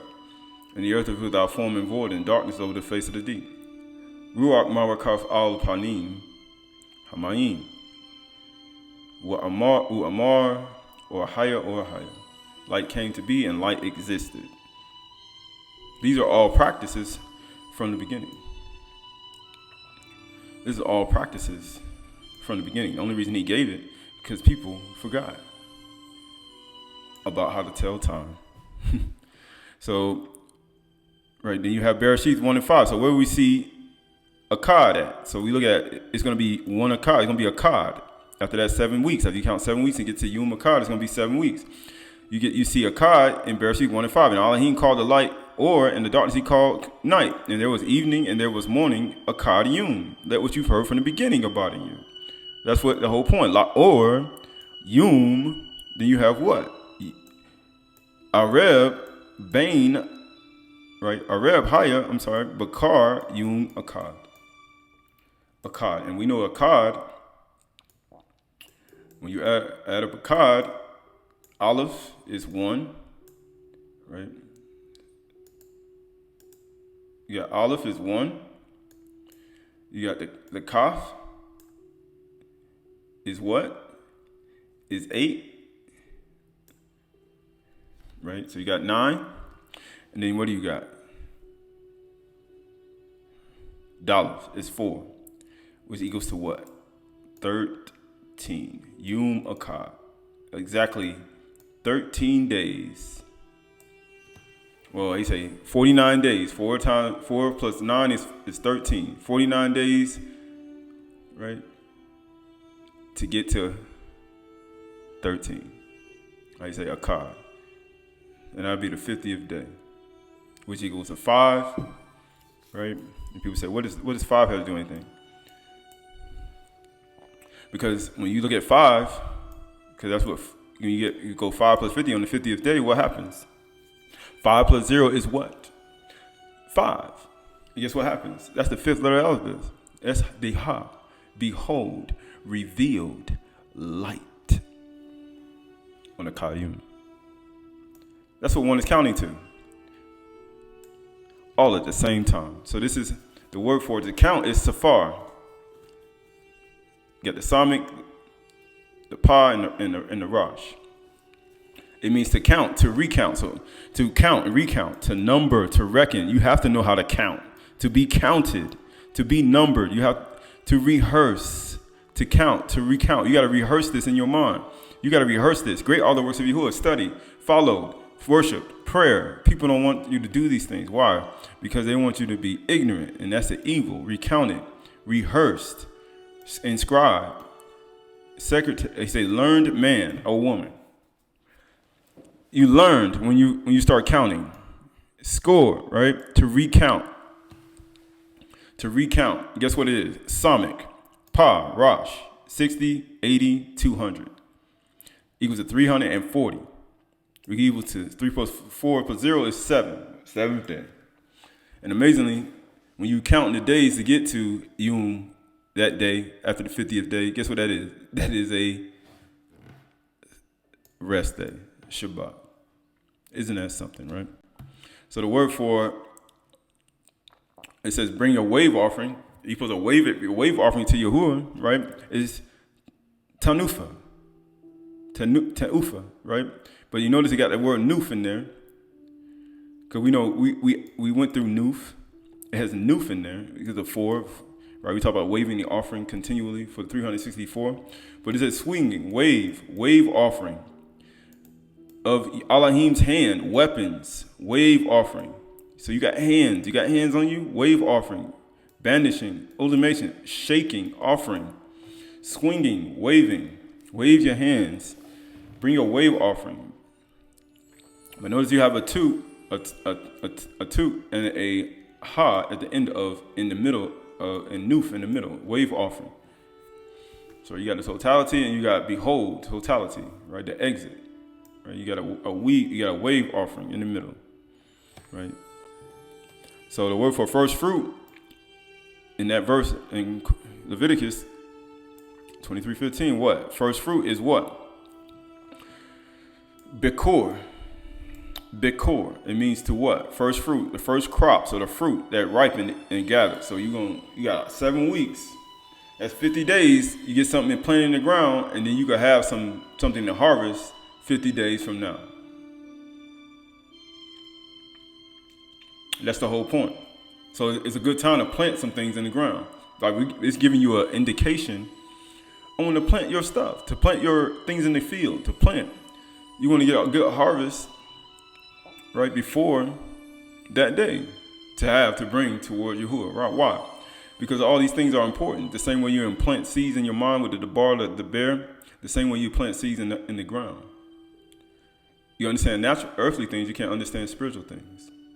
All these things are aspects to one's life, right? So Leviticus Yakra 25:1. Yahuwah spoke to Moshe on Mount Sinai, saying, "Speak to the people of Yasharal and say to them, when you come into the land that I give you," so Yahuwah is giving you land, land you can till, grow food, do all these things, put animals on it. The land that I give you, the land that shall keep the land, that will give you the land. Well, speak to the people of Yasharal and say to them, when you come into the land that I give you, the land shall keep a Shabbat to Yahuwah. It's even the land, the earth. So now you see how Yahuwah was, even with his garden. Every herb yielding seed that has seed and for fruit. Esher, Zarah. It says, for 6 years you shall sow your field. So, in 6 years you shall prune your vineyards and gather in its fruit.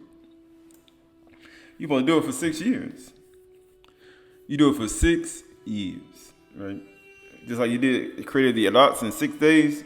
And guess what? But the 7th year, ye shall be a solemn rest for the land. So even the land got to do it every year, every 7 years. 7, 7, 7, 7, 7, 7. And you do that every single week. 7, 7, 7, 7, 7. And guess what he's trying to do? Teach you how to take care of not only his earth as it was in the garden. He's trying to teach you how to take care of your body by eating healthy. He's trying to teach you how to take care of your understanding, right? Your wisdom and knowledge and understanding. And he's trying to teach you how to continually offer him an offering. Continually. That your love, your hub may be true. It says what? Solemn rest for the land, a Shabbat to Yahuwah. You shall not sow your field, and you shall not sow your field or prune your vineyard when on the Shabbat. The same way you have a Shabbat every week, and you ain't supposed to go and do things and work and employment and for food and the things that normally would do. He's trying to teach you that every 7 years you do that for the land as well. And you shall not reap what grows of itself in the harvest, or gather the grapes of the undressed vine. It shall be a year of a solemn rest of the land. The Shabbat of the land shall provide food for you. The Shabbat of the land shall provide food for you. The land shall provide food for you. Every herb yielding seed is for food. Just like it was in Sheaf. Every herb yielding seed is for food. And the plants, and guess what it says? For yourself, it's gonna provide food. The land gonna provide food for yourself, for your male and female. Same slaves abide. That's what Adam and Kawah were in the garden. He said, eat planted him in the garden to keep it and to dress it. That is Abyd and a Shamar. And it says, for your hired workers, your joiners who live among you, for your cattle, for your wild animals, that is in your land, so that all its yield shall be for food. Every herb yielding seed. I told them, be fruitful and multiply and replenish the earth, and let every herb yielding seed be for food. Well, seed is in itself, right? And Sheb, Zerah, shall be for food, and ye shall count 7 weeks. Isn't that what we're getting ready to do? We're getting ready to count 7 weeks. 7 times 7 years. So he's teaching you 7. We count 7 weeks. 7 times 7 is 49. He's teaching us that. But now he's teaching us on the yearly thing. 7 times 7 years, so that the time of the 7 weeks of years shall be give you 49 years.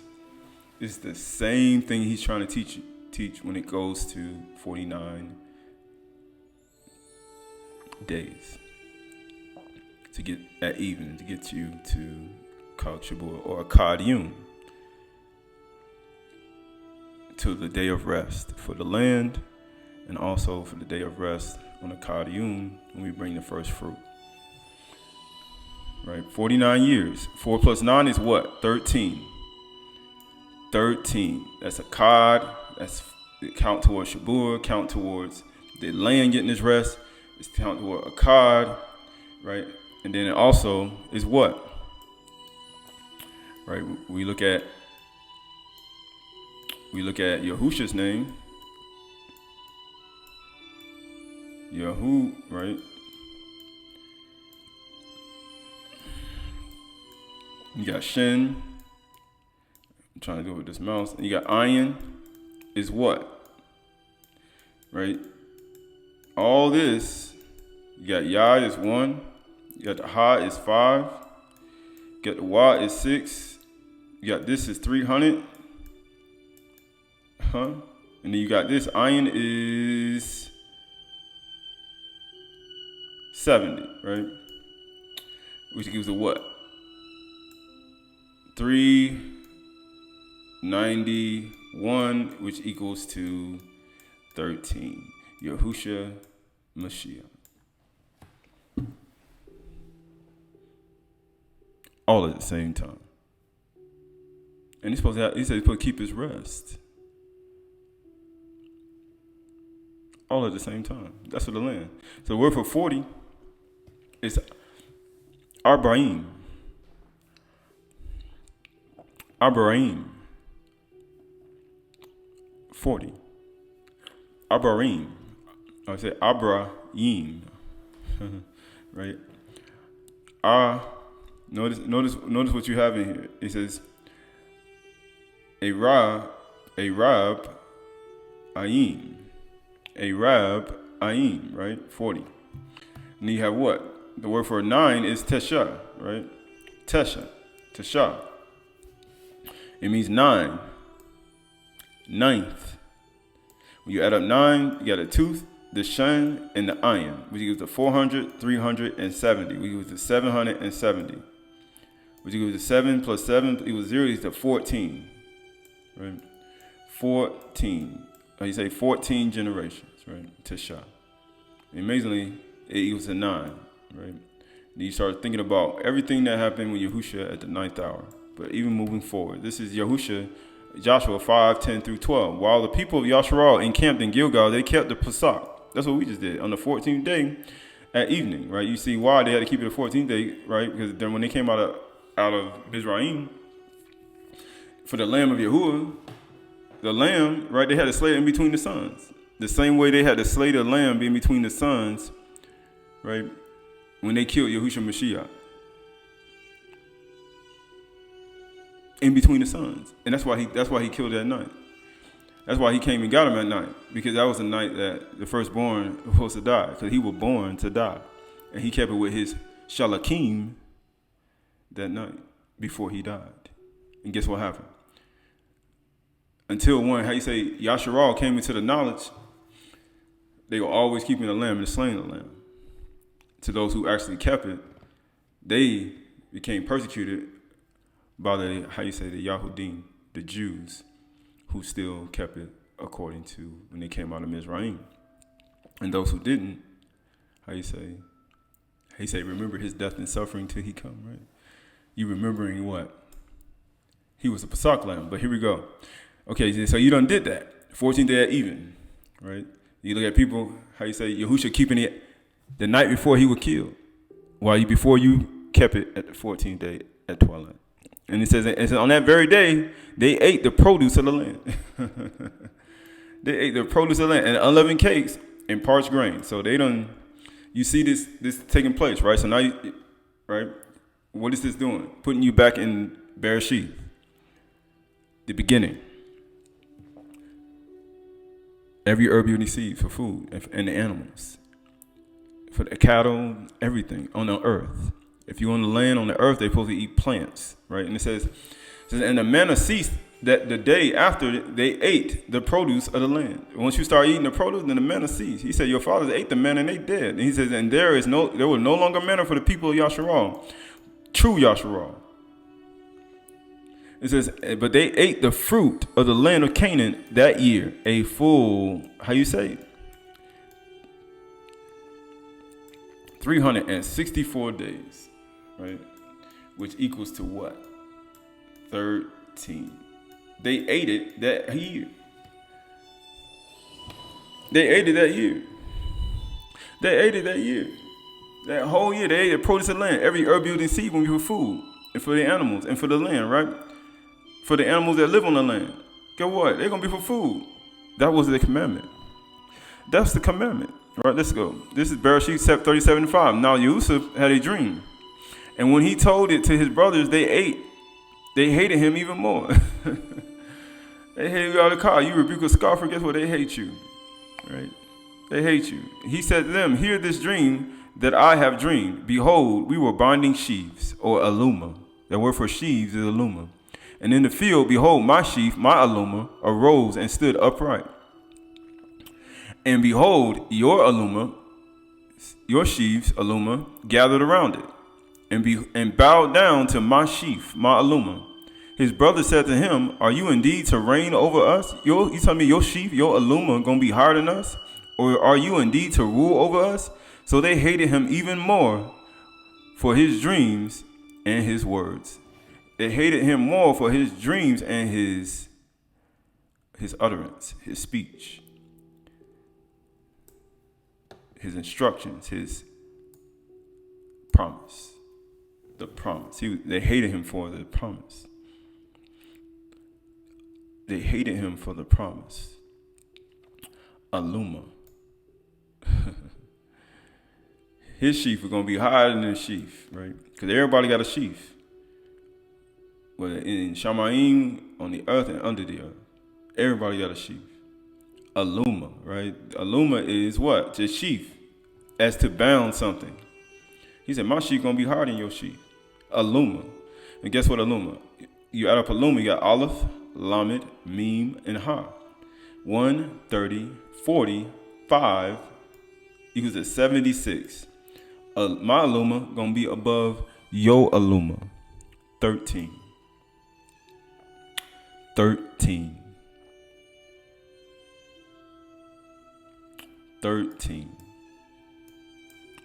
Right. Akkad equals to 13. 49 days equals to 13. You start counting from the 7th day Shabat. On the first day after you weigh the sheaf, you count 7 full weeks. That is 13. All these things. His aluma, his sheaf, that's going to be above his brothers. Equals to 13. Yahushua Mashiach equals to 13. So here we go. So the word for, you say, guess what? Your sheaves, I saw all your aluma. Shakar aluma. My sheaf. It means to bow down, to depress. I see to prostrate, to worship, to depress. I saw your aluma shakar. Your aluma going shakar, humbly beseech.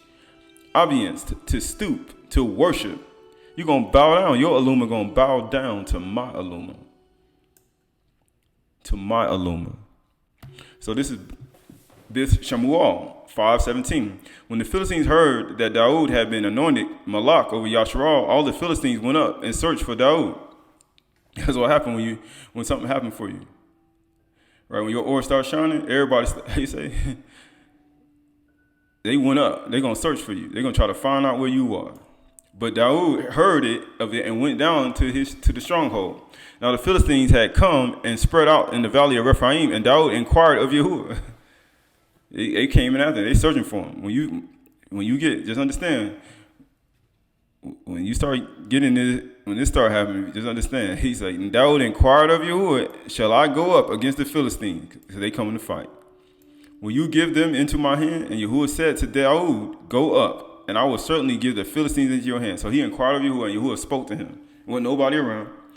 It was him and Yahuwah and his relationship with him.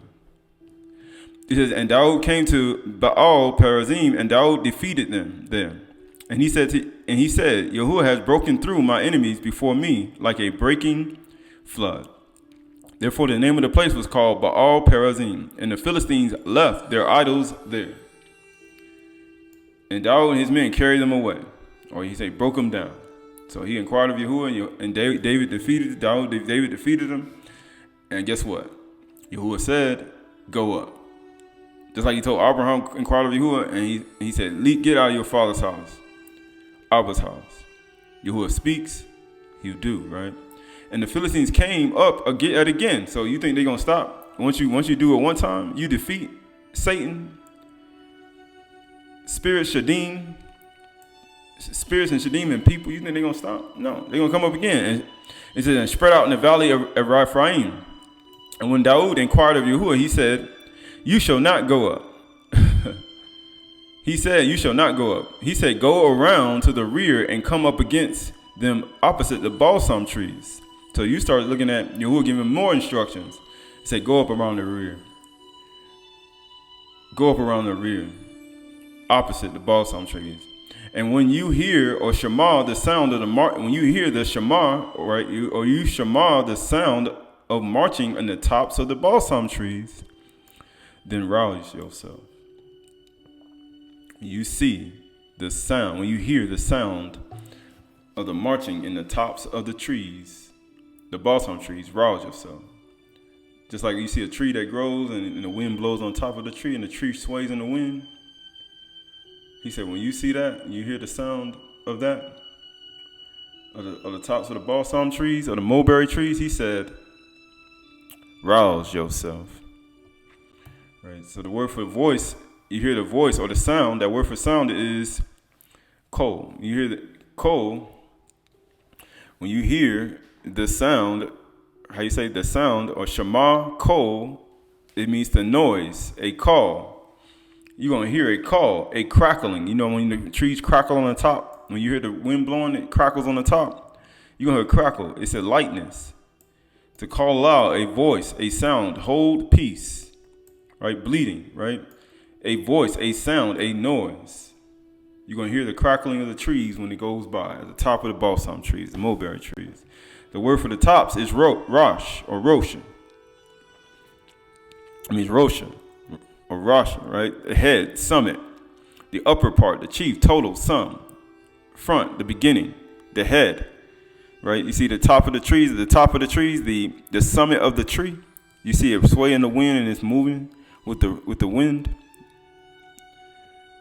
Just like that's how the Ruach moves. You start seeing the actual movement of these things.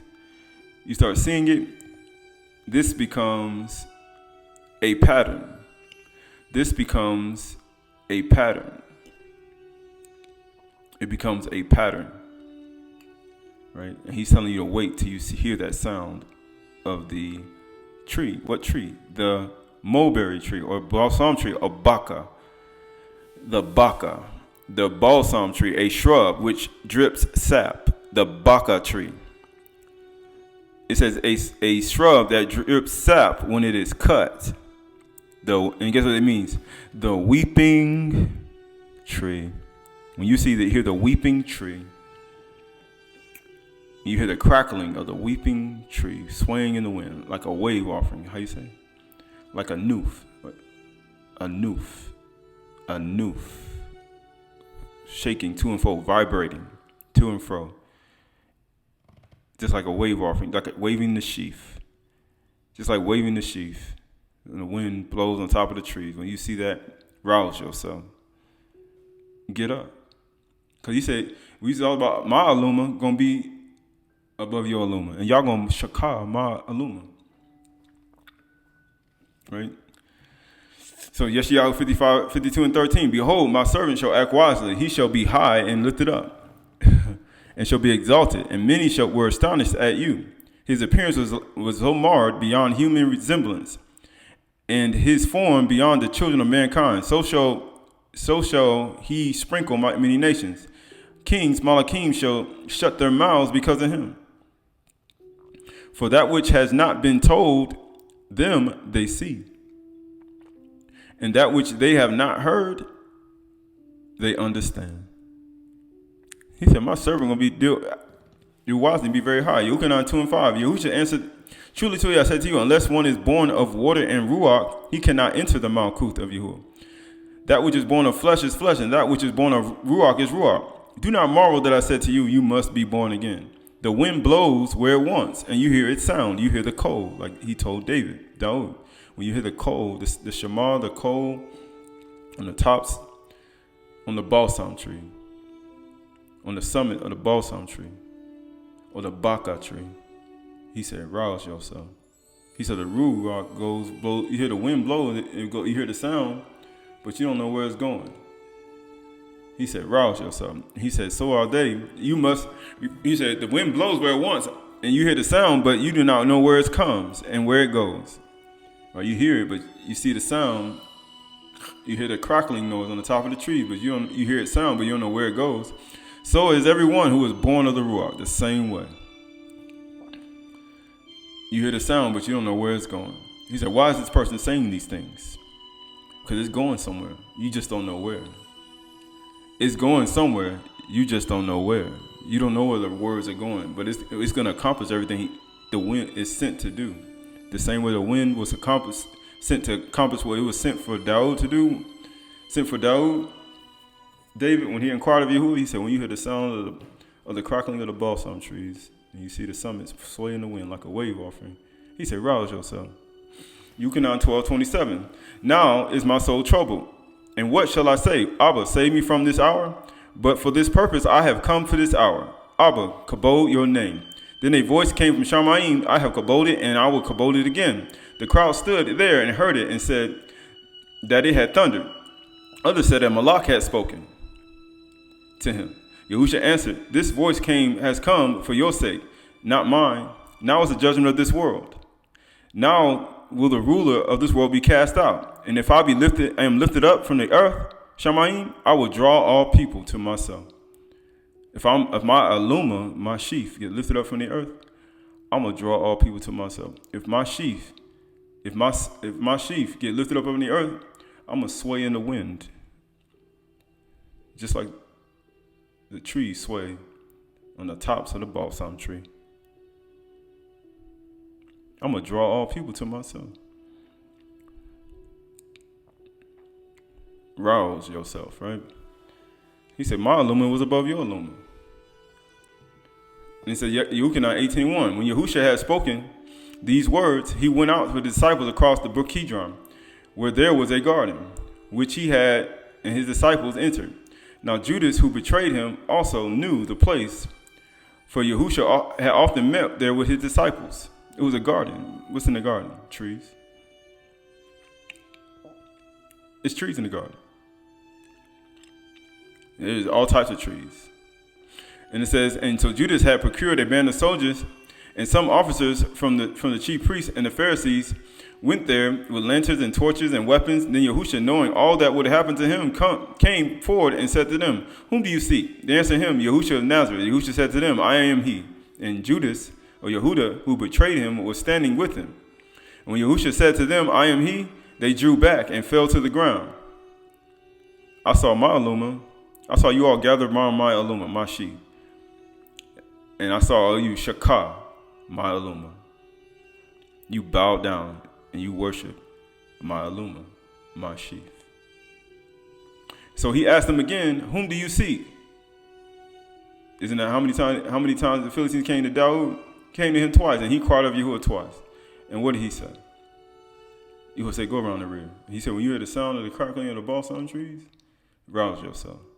He says, whom do you seek? And they said to him, Yahushua of Nazareth. Yahushua answered them, I told you I am he.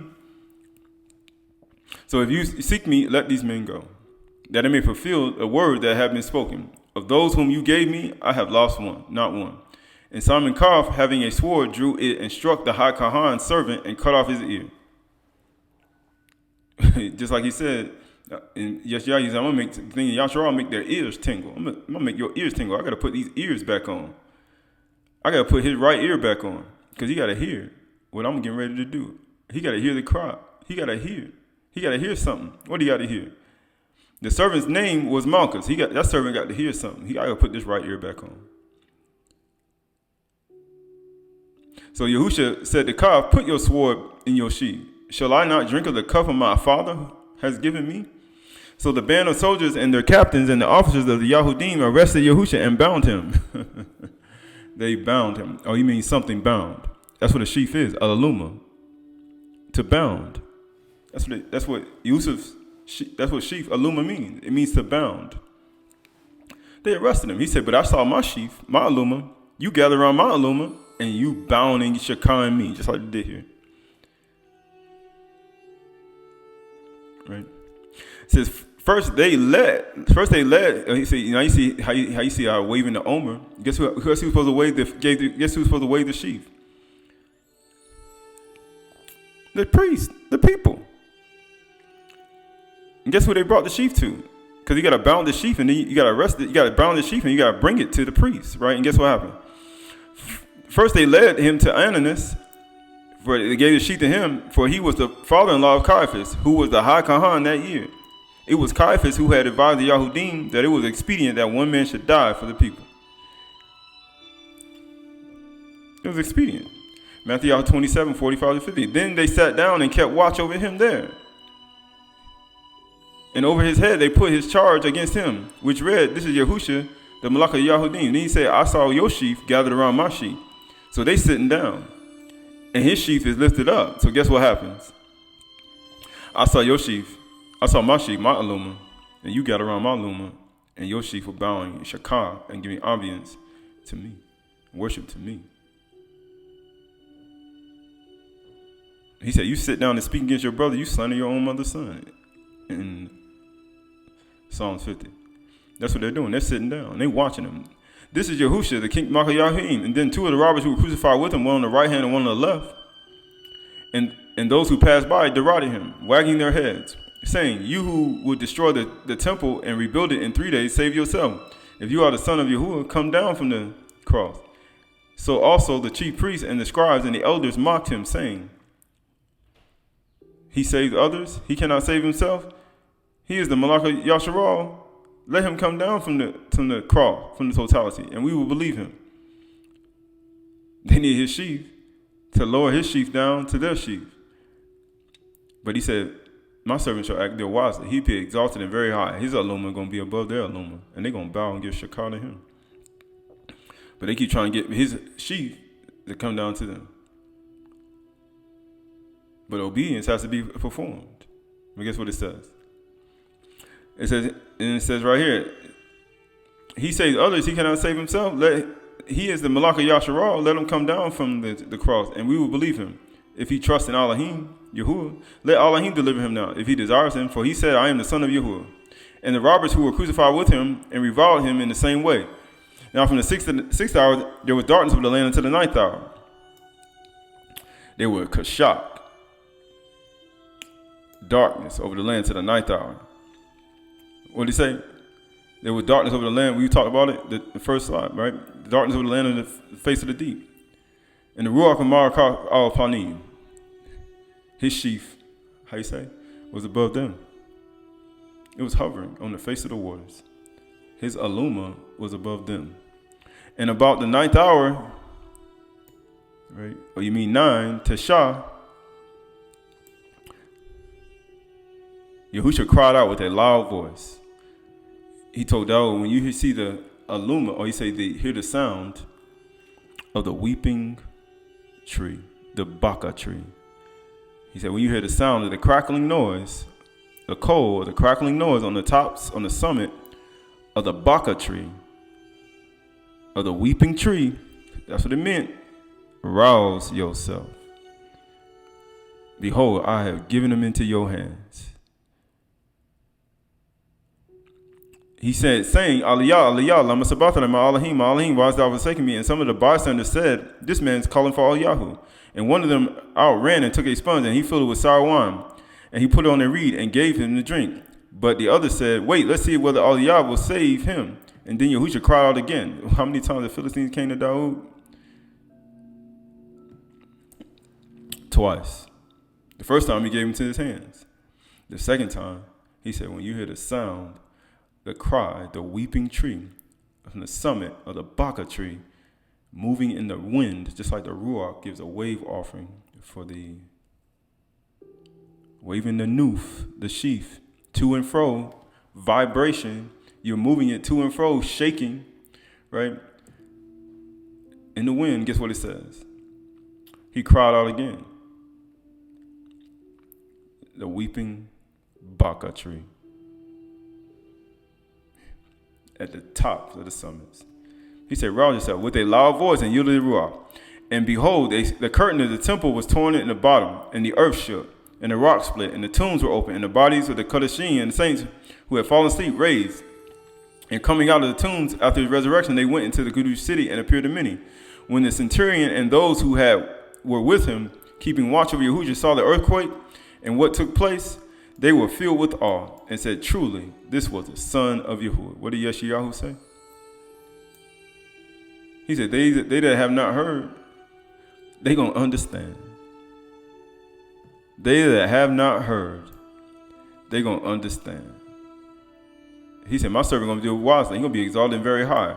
But they that have not heard, they going to understand. Surely, this was the son of Yahuwah.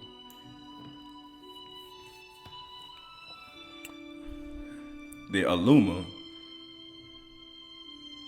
was above their Aluma, their sheaf, waving in the wind, just like the tops of a Bakur tree.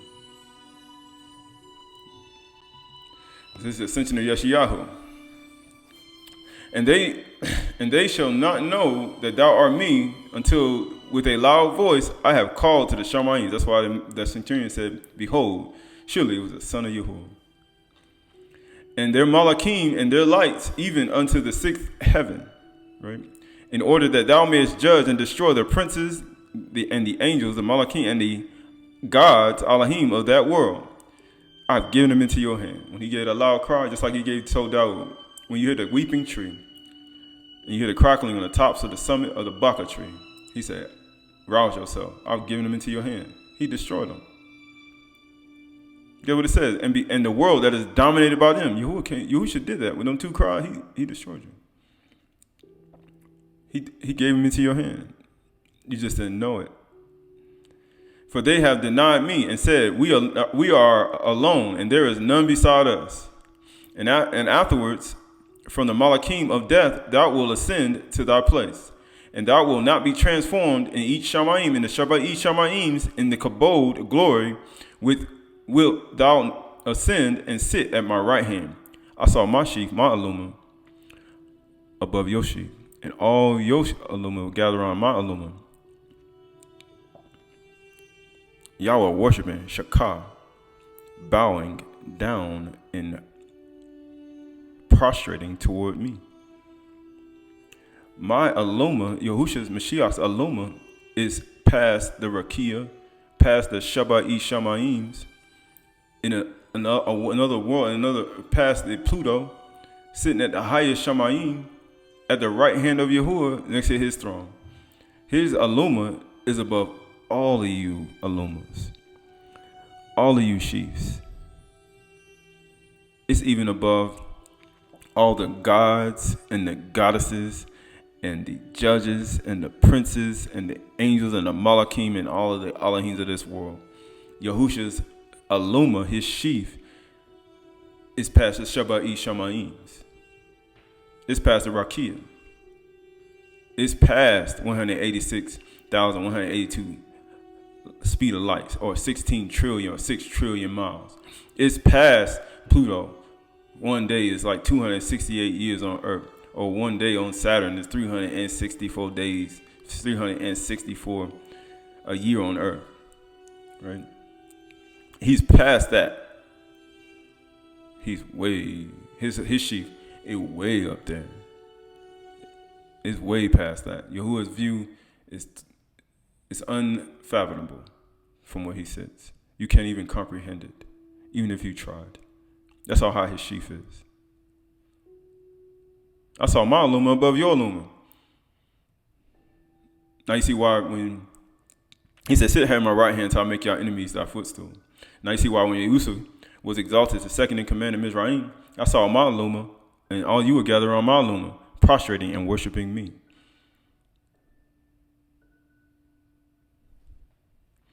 Yahushua said in Matthew 28, all power is given unto me in Shamayim and earth. And the Shabat Shamayim is a Rakia on the surface of the earth and the center of the earth. And all the earths in the worlds. He said, you sit at my right hand, and there upon the princes of the world will worship thee. They're going to worship you, Yahushua. Guess what happened? My sheaf, my Aluma, was above your Aluma, and you all were worshiping, or Shakah, me. These commands I heard from the kabod of the master.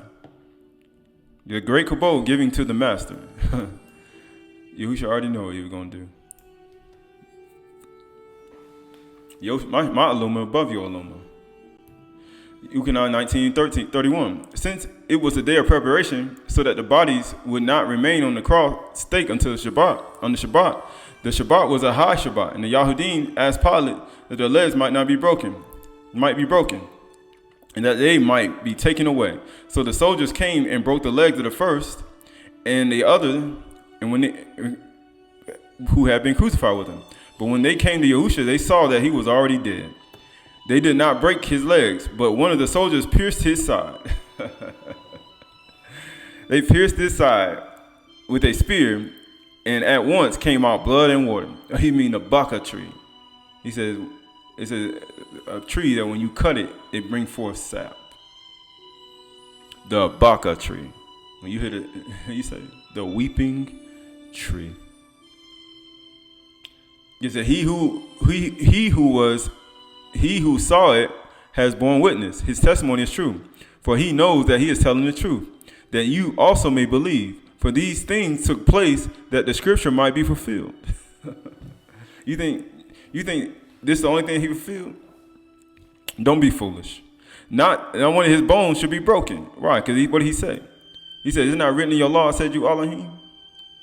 If he called you an Elohim, whom the word of Yahuwah came, you can't change it. You can't break that commandment. You can't even break it. And again, another scripture says, they will look on him whom they have pierced. I saw my sheaf, Aluma, above your sheaf, Aluma. I saw my sheaf above your Aluma, and you all were bowing and giving obedience and worship to me. Shakah. Talim, Psalms 110:1. Yahuwah says to master, my master, sit at my right hand until my enemies, till I make your enemies your footstool, till I put, your enemies under your feet. I saw my Aluma above your Aluma. Yahushua sitting at the right hand of Yahuwah in the highest Shamayim, in the Shabat Shamayims. Past the furthest part, no machine can go. He said, I'm gonna make my enemy, make you my footstool. My Aluma above your Aluma. Philippians 2:1. So, if there is any encouragement in Mashiach, any comfort of love, any participation of the Ruach, any affection of sympathy, complete my joy by being of the same mind. Akkad, same mind, Akkad having the same love, Ahab, being in full accord in one mind, Akkad, Lab, Ahab, circumcision, 8, right? Do not think of selfish ambitions or conceit, but in humility count others more significant than themselves. Let each one of you look not on his own interest. Yahushua wasn't thinking about his own interest. He would think about interests of other people. Why? Because he had to die. He had to lay down his life. Why? But also the interests of others. That's what he was doing. Yahushua was looking on the interests of us. We wave the sheaf. We do all these things. Waving the sheaf, our aluma, our noof, we wave it to and fro, shake it, vibrate it up and down. But guess what? Have this mind among yourselves, which is yours in Mashiach, who though he was in the form of Yahuwah, did not count equality with Yahuwah a thing to be grasped, but emptied himself by taking on the form of a Abad, a servant, being born in the likeness of a human, Adam, and being found in human form, he humbled himself by becoming obedient to the point of death, a servant to the point of death. The only reason his aluma was above our aluma was because he was serving us. He was offering a wave offering so we can be accepted or ratzon to Yahuwah again. Because before, none of our sheaths, our wave offerings, were accepted to Yahuwah. So he had to be the aluma or the omer that was given to the priest to be a nuf or a tanuf in the air, wave to and fro, shaking to and fro, just like the balsam tree when the ruach moved on the top of the summit, the weeping tree that was cut, that brings forth sap, and waving in the wind as a nuf, a wave offering to Yahuwah, so we can be accepted. He wasn't thinking about himself. Like we wave offerings, we think about ourselves. But he was thinking about us and making intercession for us that we may be accepted.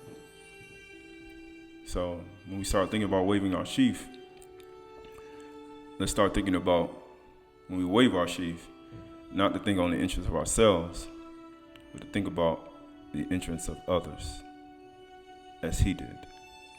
And being found in human form, he humbled himself and became obedient to the point of death, even the death of the cross. Therefore, Yahuwah has highly exalted him. His aluma is above our aluma. In the Shabat Shamayim, at the right hand of Yahuwah, and bestowed on him a name that's above every name. Every name. His aluma is above everybody's name. Any human person you meet, any, don't matter who they are, what title, whatever they call themselves, whatever Instagram bio they got, Twitter bio, it don't matter how many times they travel across the country, it don't matter how much gold and silver they got, no matter how much land they got, it don't matter how many words they spoke. His name above all in the name. His name above everybody. So that at the name of Yahusha, right, at the name of Yahusha, every knee shall shaka, bow. My aluma was above your aluma. And guess what? Y'all were gathered around my aluma, and y'all shaka, bow to my aluma.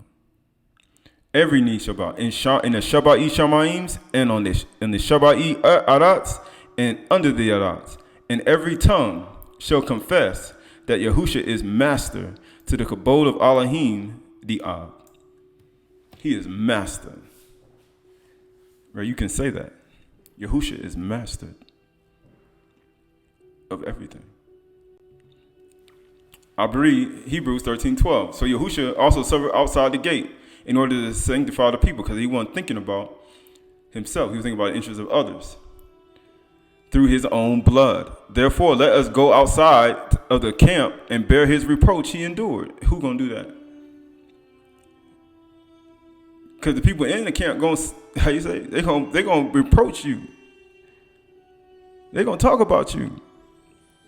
They're gonna run your name into the ground when you lead a building, when you lead a camp, when you lead a congregation, when you lead a place.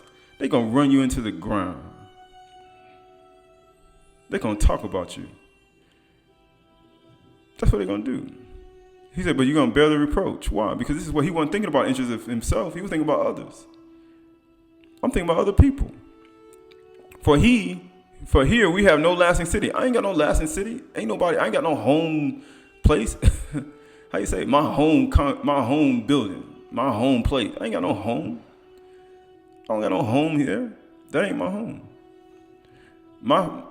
He said, Yahushua Mashiach says in the Shabat Shamayim, I know this ain't my home. I know your building ain't my home. I know this place ain't my home. I know this place. I know the land or wherever I'm at, or this house or place, or it doesn't matter. Hotel room, extended stay, all these places are not your home. Wherever one's poor or rich, or have millionaires, trillionaires, quintillionaires, billionaires, you successful or not successful. That's all in the hands of Yahuwah. Yahuwah is making the rich or the poor. But you know these places, this ain't your home. This is temporary life. I live in this world. I'm not of it. I'm not of the world. But guess what it says? For here we have no lasting city, but we seek a city to come. I seek a city come from the Shamayim. Through him, let us continually offer the sacrifice of praise. Let us continually, Tamid, day after day, Yum after Yum, Yum after year, week after week, wave offering after wave offering, evening offering after evening offering, morning, noon, and evening, continually, midnight, third hour, fourth hour, second watch, third watch, fourth watch, sixth watch, eighth watch, all the way through. Acknowledge his name. Do not neglect to do good and to share what you have. Share.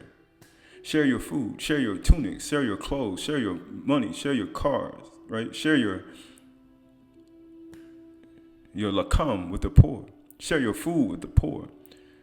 Share your kindness. Share your gladness. Share your joy. Share your songs. Share your songs. Sing your songs. Let everyone understand your joy. Sing your clap your hands. Send a vibration. Wave your hands. Wave your sheaf. Clap your hands. Vibrate. Raise your frequency. Raise your thoughts. Raise your mind, that the animals may gravitate to your being. That the or-like frequency from the beginning may be in your thoughts. It says, that is the fruit of your lips, and acknowledge his name. Do not neglect to do good and to share what you have, for such sacrifices are pleasing to Yahuwah. So singing, doing good, that's when Bereshit, he made Meotao, he made it good and very good. To share, you can't be selfish, for such sacrifices are pleasing to Yahuwah. Your Father has not left me alone. Yahushua said, because I do always the things that please Yahuwah. I do good. He shared his bread, his lakam. He shared his healing power. He shared his word. He shared his kindness. He shared his forgiveness. He shared all these things with us, even his life. He said it's pleasing to Yahuwah. So this is First Enoch, Aleph Kanuk, 48:1. Furthermore, in that place I saw the fountain of righteousness, which does not become depleted, and is surrounded completely by numerous fountains of wisdom. I saw my fountain, my sheaf, above your sheaf. He said, I saw a fountain surrounded by numerous fountains of wisdom. Because when he's talking about wisdom is the old age. It's the gray hair. And unspotted life is old age. He said wisdom was here before the beginning. Guess what it says? It says, all the thirsty ones drink of the water and becomes filled with kukma, wisdom. Does not the ear taste the word or drink the word? You say you don't eat my flesh and drink my blood, you have no life in you. But here we go. It says, their dwelling places become with Kudash, righteous and elect ones. At the hour, the Son of Man was given a name. He said, I give you a name that's above every name. In the presence of the Master of Spirits, Yahuwah himself, the before time.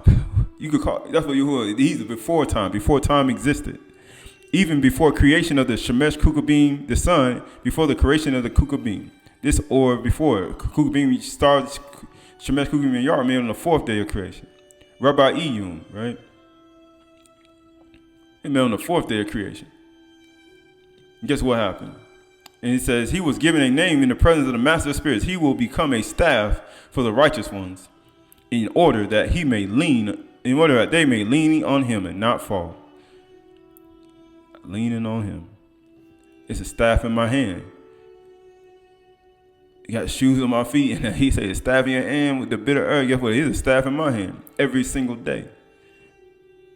Right? How you say? You got to have it every day. And you got to lean on it and not fall. He is the a light to the Goyim, Gentiles. Surely, this is the son of Yahuwah. They that had never heard and understood. And he will become the hope of those who are sick in the hearts, those who are sick in mind, who are sick in thoughts. He said, they're going to be their hope. And those who dwell upon the earth shall fall and worship before him. They shall kabod him, Barak, and sing the name of the master of spirits. I saw my sheep, Aluma, above your Aluma. And all of you were gathered around my Aluma, and you were bowing, shakah, and worshiping and singing to me, the master of spirits. Who's that? Singing to Yahushua Mashiach and Yahuwah the Father, to the kabod of Yahuwah. And guess what happened? And it says, for this purpose he became the chosen one. Who the chosen one? I'm the chosen one. No, there's only one chosen one. He is the chosen one. He is the chosen one. Yahushua Mashiach. The Aluma, the Omer, that's above yours, that you may be accepted. He was the chosen one so you can be accepted, because you were never accepted. He was concealed in the presence of the Yahuwah, the master of spirits, prior to the creation of the world. Before the world even was, he was there. Before the earth, before you even had formed a thought, before you built a building, before you tore up some carpet and put some new carpet down, before you created a thought in your mind what you're going to create, before you even formed a thought, before you came out of the matrix of a womb, before you even had a thought on what you were going to be when you grew up, before you even had any type of recollection of what it was like to even feel the actual wind blowing against your skin, to even realize that you're in another world. He said he was here before that. And so if you want to know something, before anything was, people say, I want to know the history of the earth and eyes. I want to know everything. You start asking some people who were here before it was even created.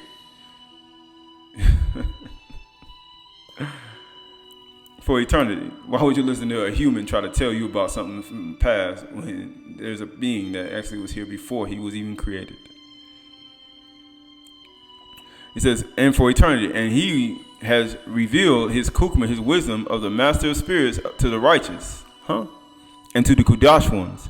For he has preserved the portion of the righteous, because they have hated and despised this world of oppression of the poor, oppression of the fathers, oppression of orphans, oppression of people who don't have any, oppression of destitute, oppression through economies, oppression through gathering poor people money and using it for your own personal gain, through buildings and tithe money and all these, oppression of people, innocent people, in mind and thought, oppression of people through slander and hatred and jealousy and envy and strife and rivalries and complaining and criticism and pride and adultery, oppression, controlling men and women, controlling in people's minds, controlling thoughts, witchcraft, sorcery, wizardry, control people's mind, secret gathering, confidentiality, hypocrites, oppression. Together with all of, guess what it says? You'd have despised the world of oppression together with all of its way of life and its habits in the name of the master of spirits. He said, had a Yahushua Mashiach's Aluma, his sheaf, had not been lifted up and waved in the wind as the top of the balsam trees and the weeping tree. Had his sheaf not been raised up and given to the priest, we will never be accepted. And no forgiveness will be given for any type of act that anybody has done on the earth. Not one human being would have a chance at eternal life. He's the chosen one. And it says what? And it says, with all its way of life and its habits in the name of the Master, and because they will, and he says, and because they will be saved in his name. And it is a good pleasure that they have life. It's a good pleasure. It's a good pleasure. Right? This is Ode Shaloma 7:18-28. And Yahuwah shall be known in his Kadashim to announce to those that have songs of the coming of Yahuwah, that they may go forth to meet him, and may sing to him with joy, simcha, and with harps in many tones. The seers shall come before him, and they shall be seen before him, and they shall praise Yahuwah for his love, because he is near and he holdeth, and hatred shall be taken from the earth. Yeah, the spirit of hatred towards Yahuwah, toward him, toward his son, toward his bar, his amar, his utterance, his promise, toward his amar, his commandments, toward his love and compassion he's supposed to show for everyone, for the grateful and ungrateful, for the evil and the good. He said all this hatred that people got, they're going to be taken out of the earth. It's going to come to pass. It says, along with jealousy and envy, it shall be drowned. That's the only reason people are jealous and envious. Was the jealous and envious of Yahusha. That's why I say, if you cause one of these little ones to sin because of your envy and jealousy, he said it'd be better that a millstone be tied around your neck and you be cast in the midst of the sea and you be drowned than to offend one of these little ones who believe in me. Beware. Doesn't matter who you are. You cause one of them to sin. And guess what it says? Just like serpent caused Adam and Kuhl to sin, what did Yahuwah do to the serpent? He said, you're going to eat dirt. So what do you think Yahusha is saying to you when you cause one of his children who want to obey his commands from Sheaf from the beginning, and you try to get them to sin? So what do you think he's going to do? He gave a command to Adam that every herb you seed for food, right? So say if he did the opposite of that, and then you say you one of those people who caused all that, and guess what happens? You try to get them to sin. Guess what happens? He said, man, you're going to be drowned in the midst of the sea. You're going to make one of my little ones sin. You're going to make one of my little ones transgress hit my dead rat. You're going to make one of my little ones eat from the knowledge of the tree of good and evil. Eat some things they ain't supposed to even, even supposed to be even desiring to do.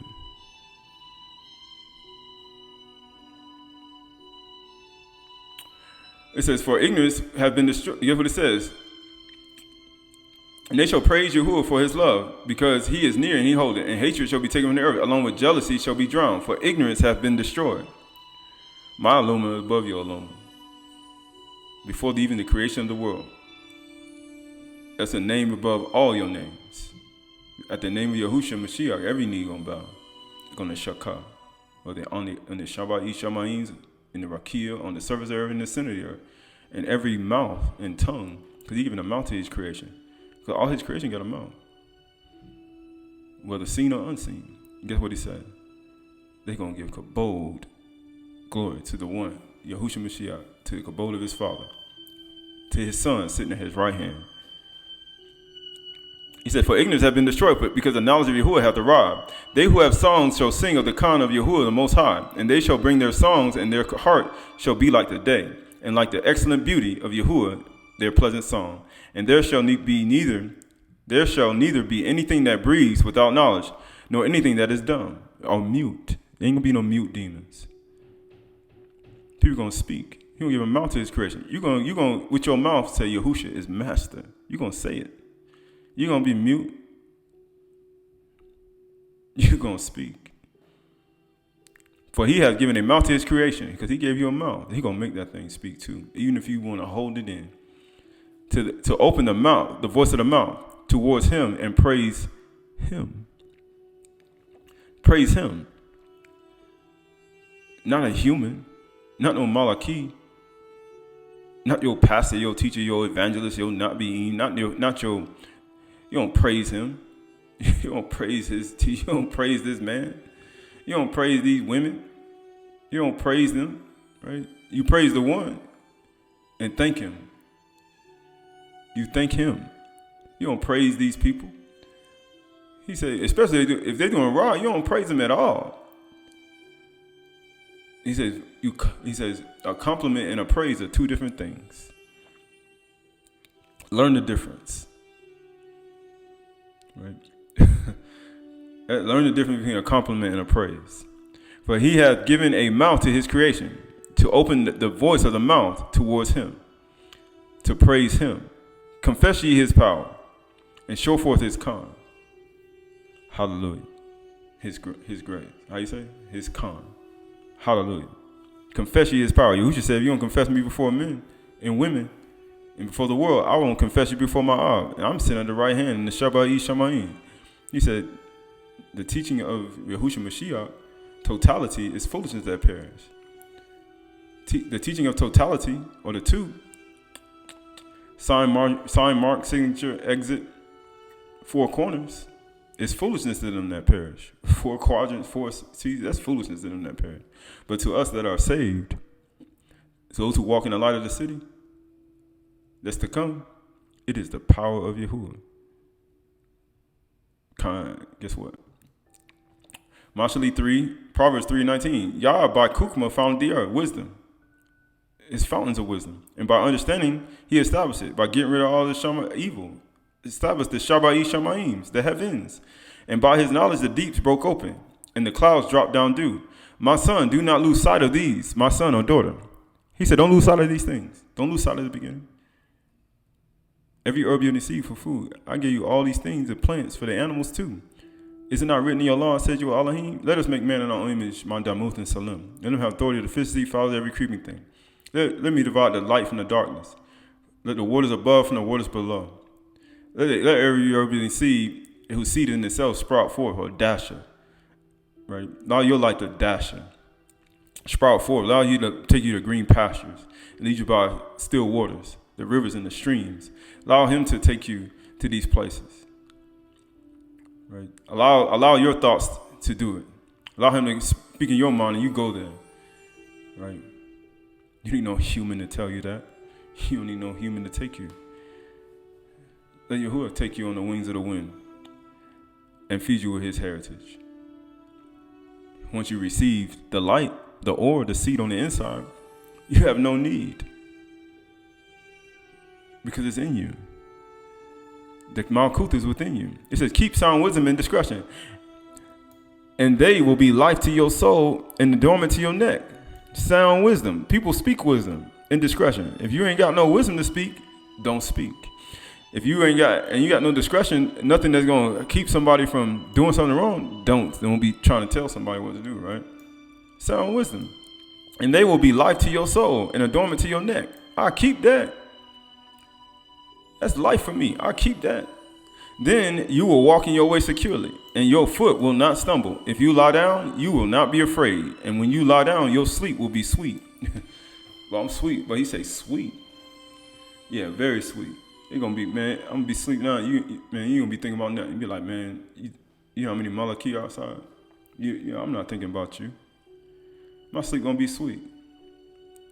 Do not be afraid of sudden terror and the ruin of the wicked. When it comes, for Yah will be your confidence and will keep your foot from being caught. He's going to keep you from being caught. Right? You ain't got to worry about it. This Essenes of Book of Yahusha, sevenfold apiece. Right? So we're in the between the suns, right? Some people, you did that when the sun went down evening before, right? But then, because this is a Kayum, but then we start looking at this the first day count towards the Shabbat, this Kag Shabur. It says, the esteemed book of Yahusha, sevenfold apiece. As a sheaf of the golden wheat lieth hidden within the tiny kernel, so is the Malkuth of Shamayim is hidden within your thoughts. So you want to find your sheaf, your hidden sheaf, your gathering the bundle, your hidden words, your hidden wisdom, your hidden knowledge, your hidden understanding, your hidden songs, your hidden praise, right? Your hidden thoughts, your hidden confessions within your thoughts. It's hidden within you. The Malkuth, the Shamayim is hidden within your thoughts. That's the same way your sheaf is hidden in there. It's in your thoughts. In your Makashaba. You mean equals to 13. Remember we talk about Makashaba. It's in your Makashaba. If they be filled with power, the power, love, and wisdom of the Malakim of Shamayim, Father, they shall carry us to the Shamayim Sea, or the Shamayim Yum.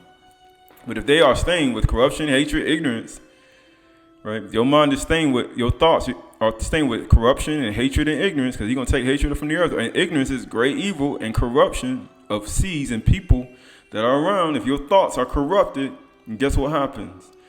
They shall train our feet to pillars of pain and suffering. Now you're chained. You can't move. You can't even move. They chained you down because they corrupt you. Corruption, or whether it's through people, seeds, speakers, right? It doesn't matter. They corrupted your thoughts. Hatred and ignorance, you chained like a slave. It says no man can serve two masters. You can't serve a human and Yahushua Mashiach. You only can serve Yahushua Mashiach.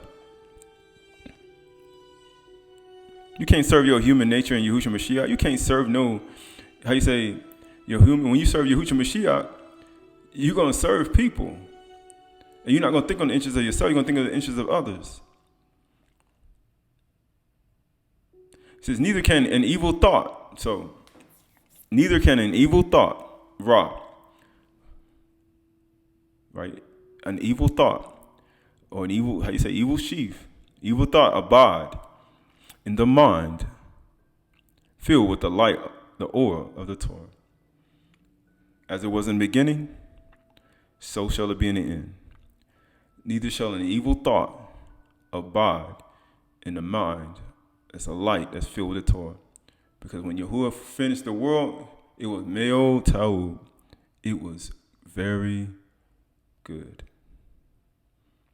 So it says, he who had found shalom, peace with the mind, have learned to soar beyond the realm of the Malakim. The super being, the unseen world beings, right? They're soaring beyond that. Because even the Malachi desire to look into it, to look inside of this sheaf, to look inside of these thoughts. They desire. You soaring above it.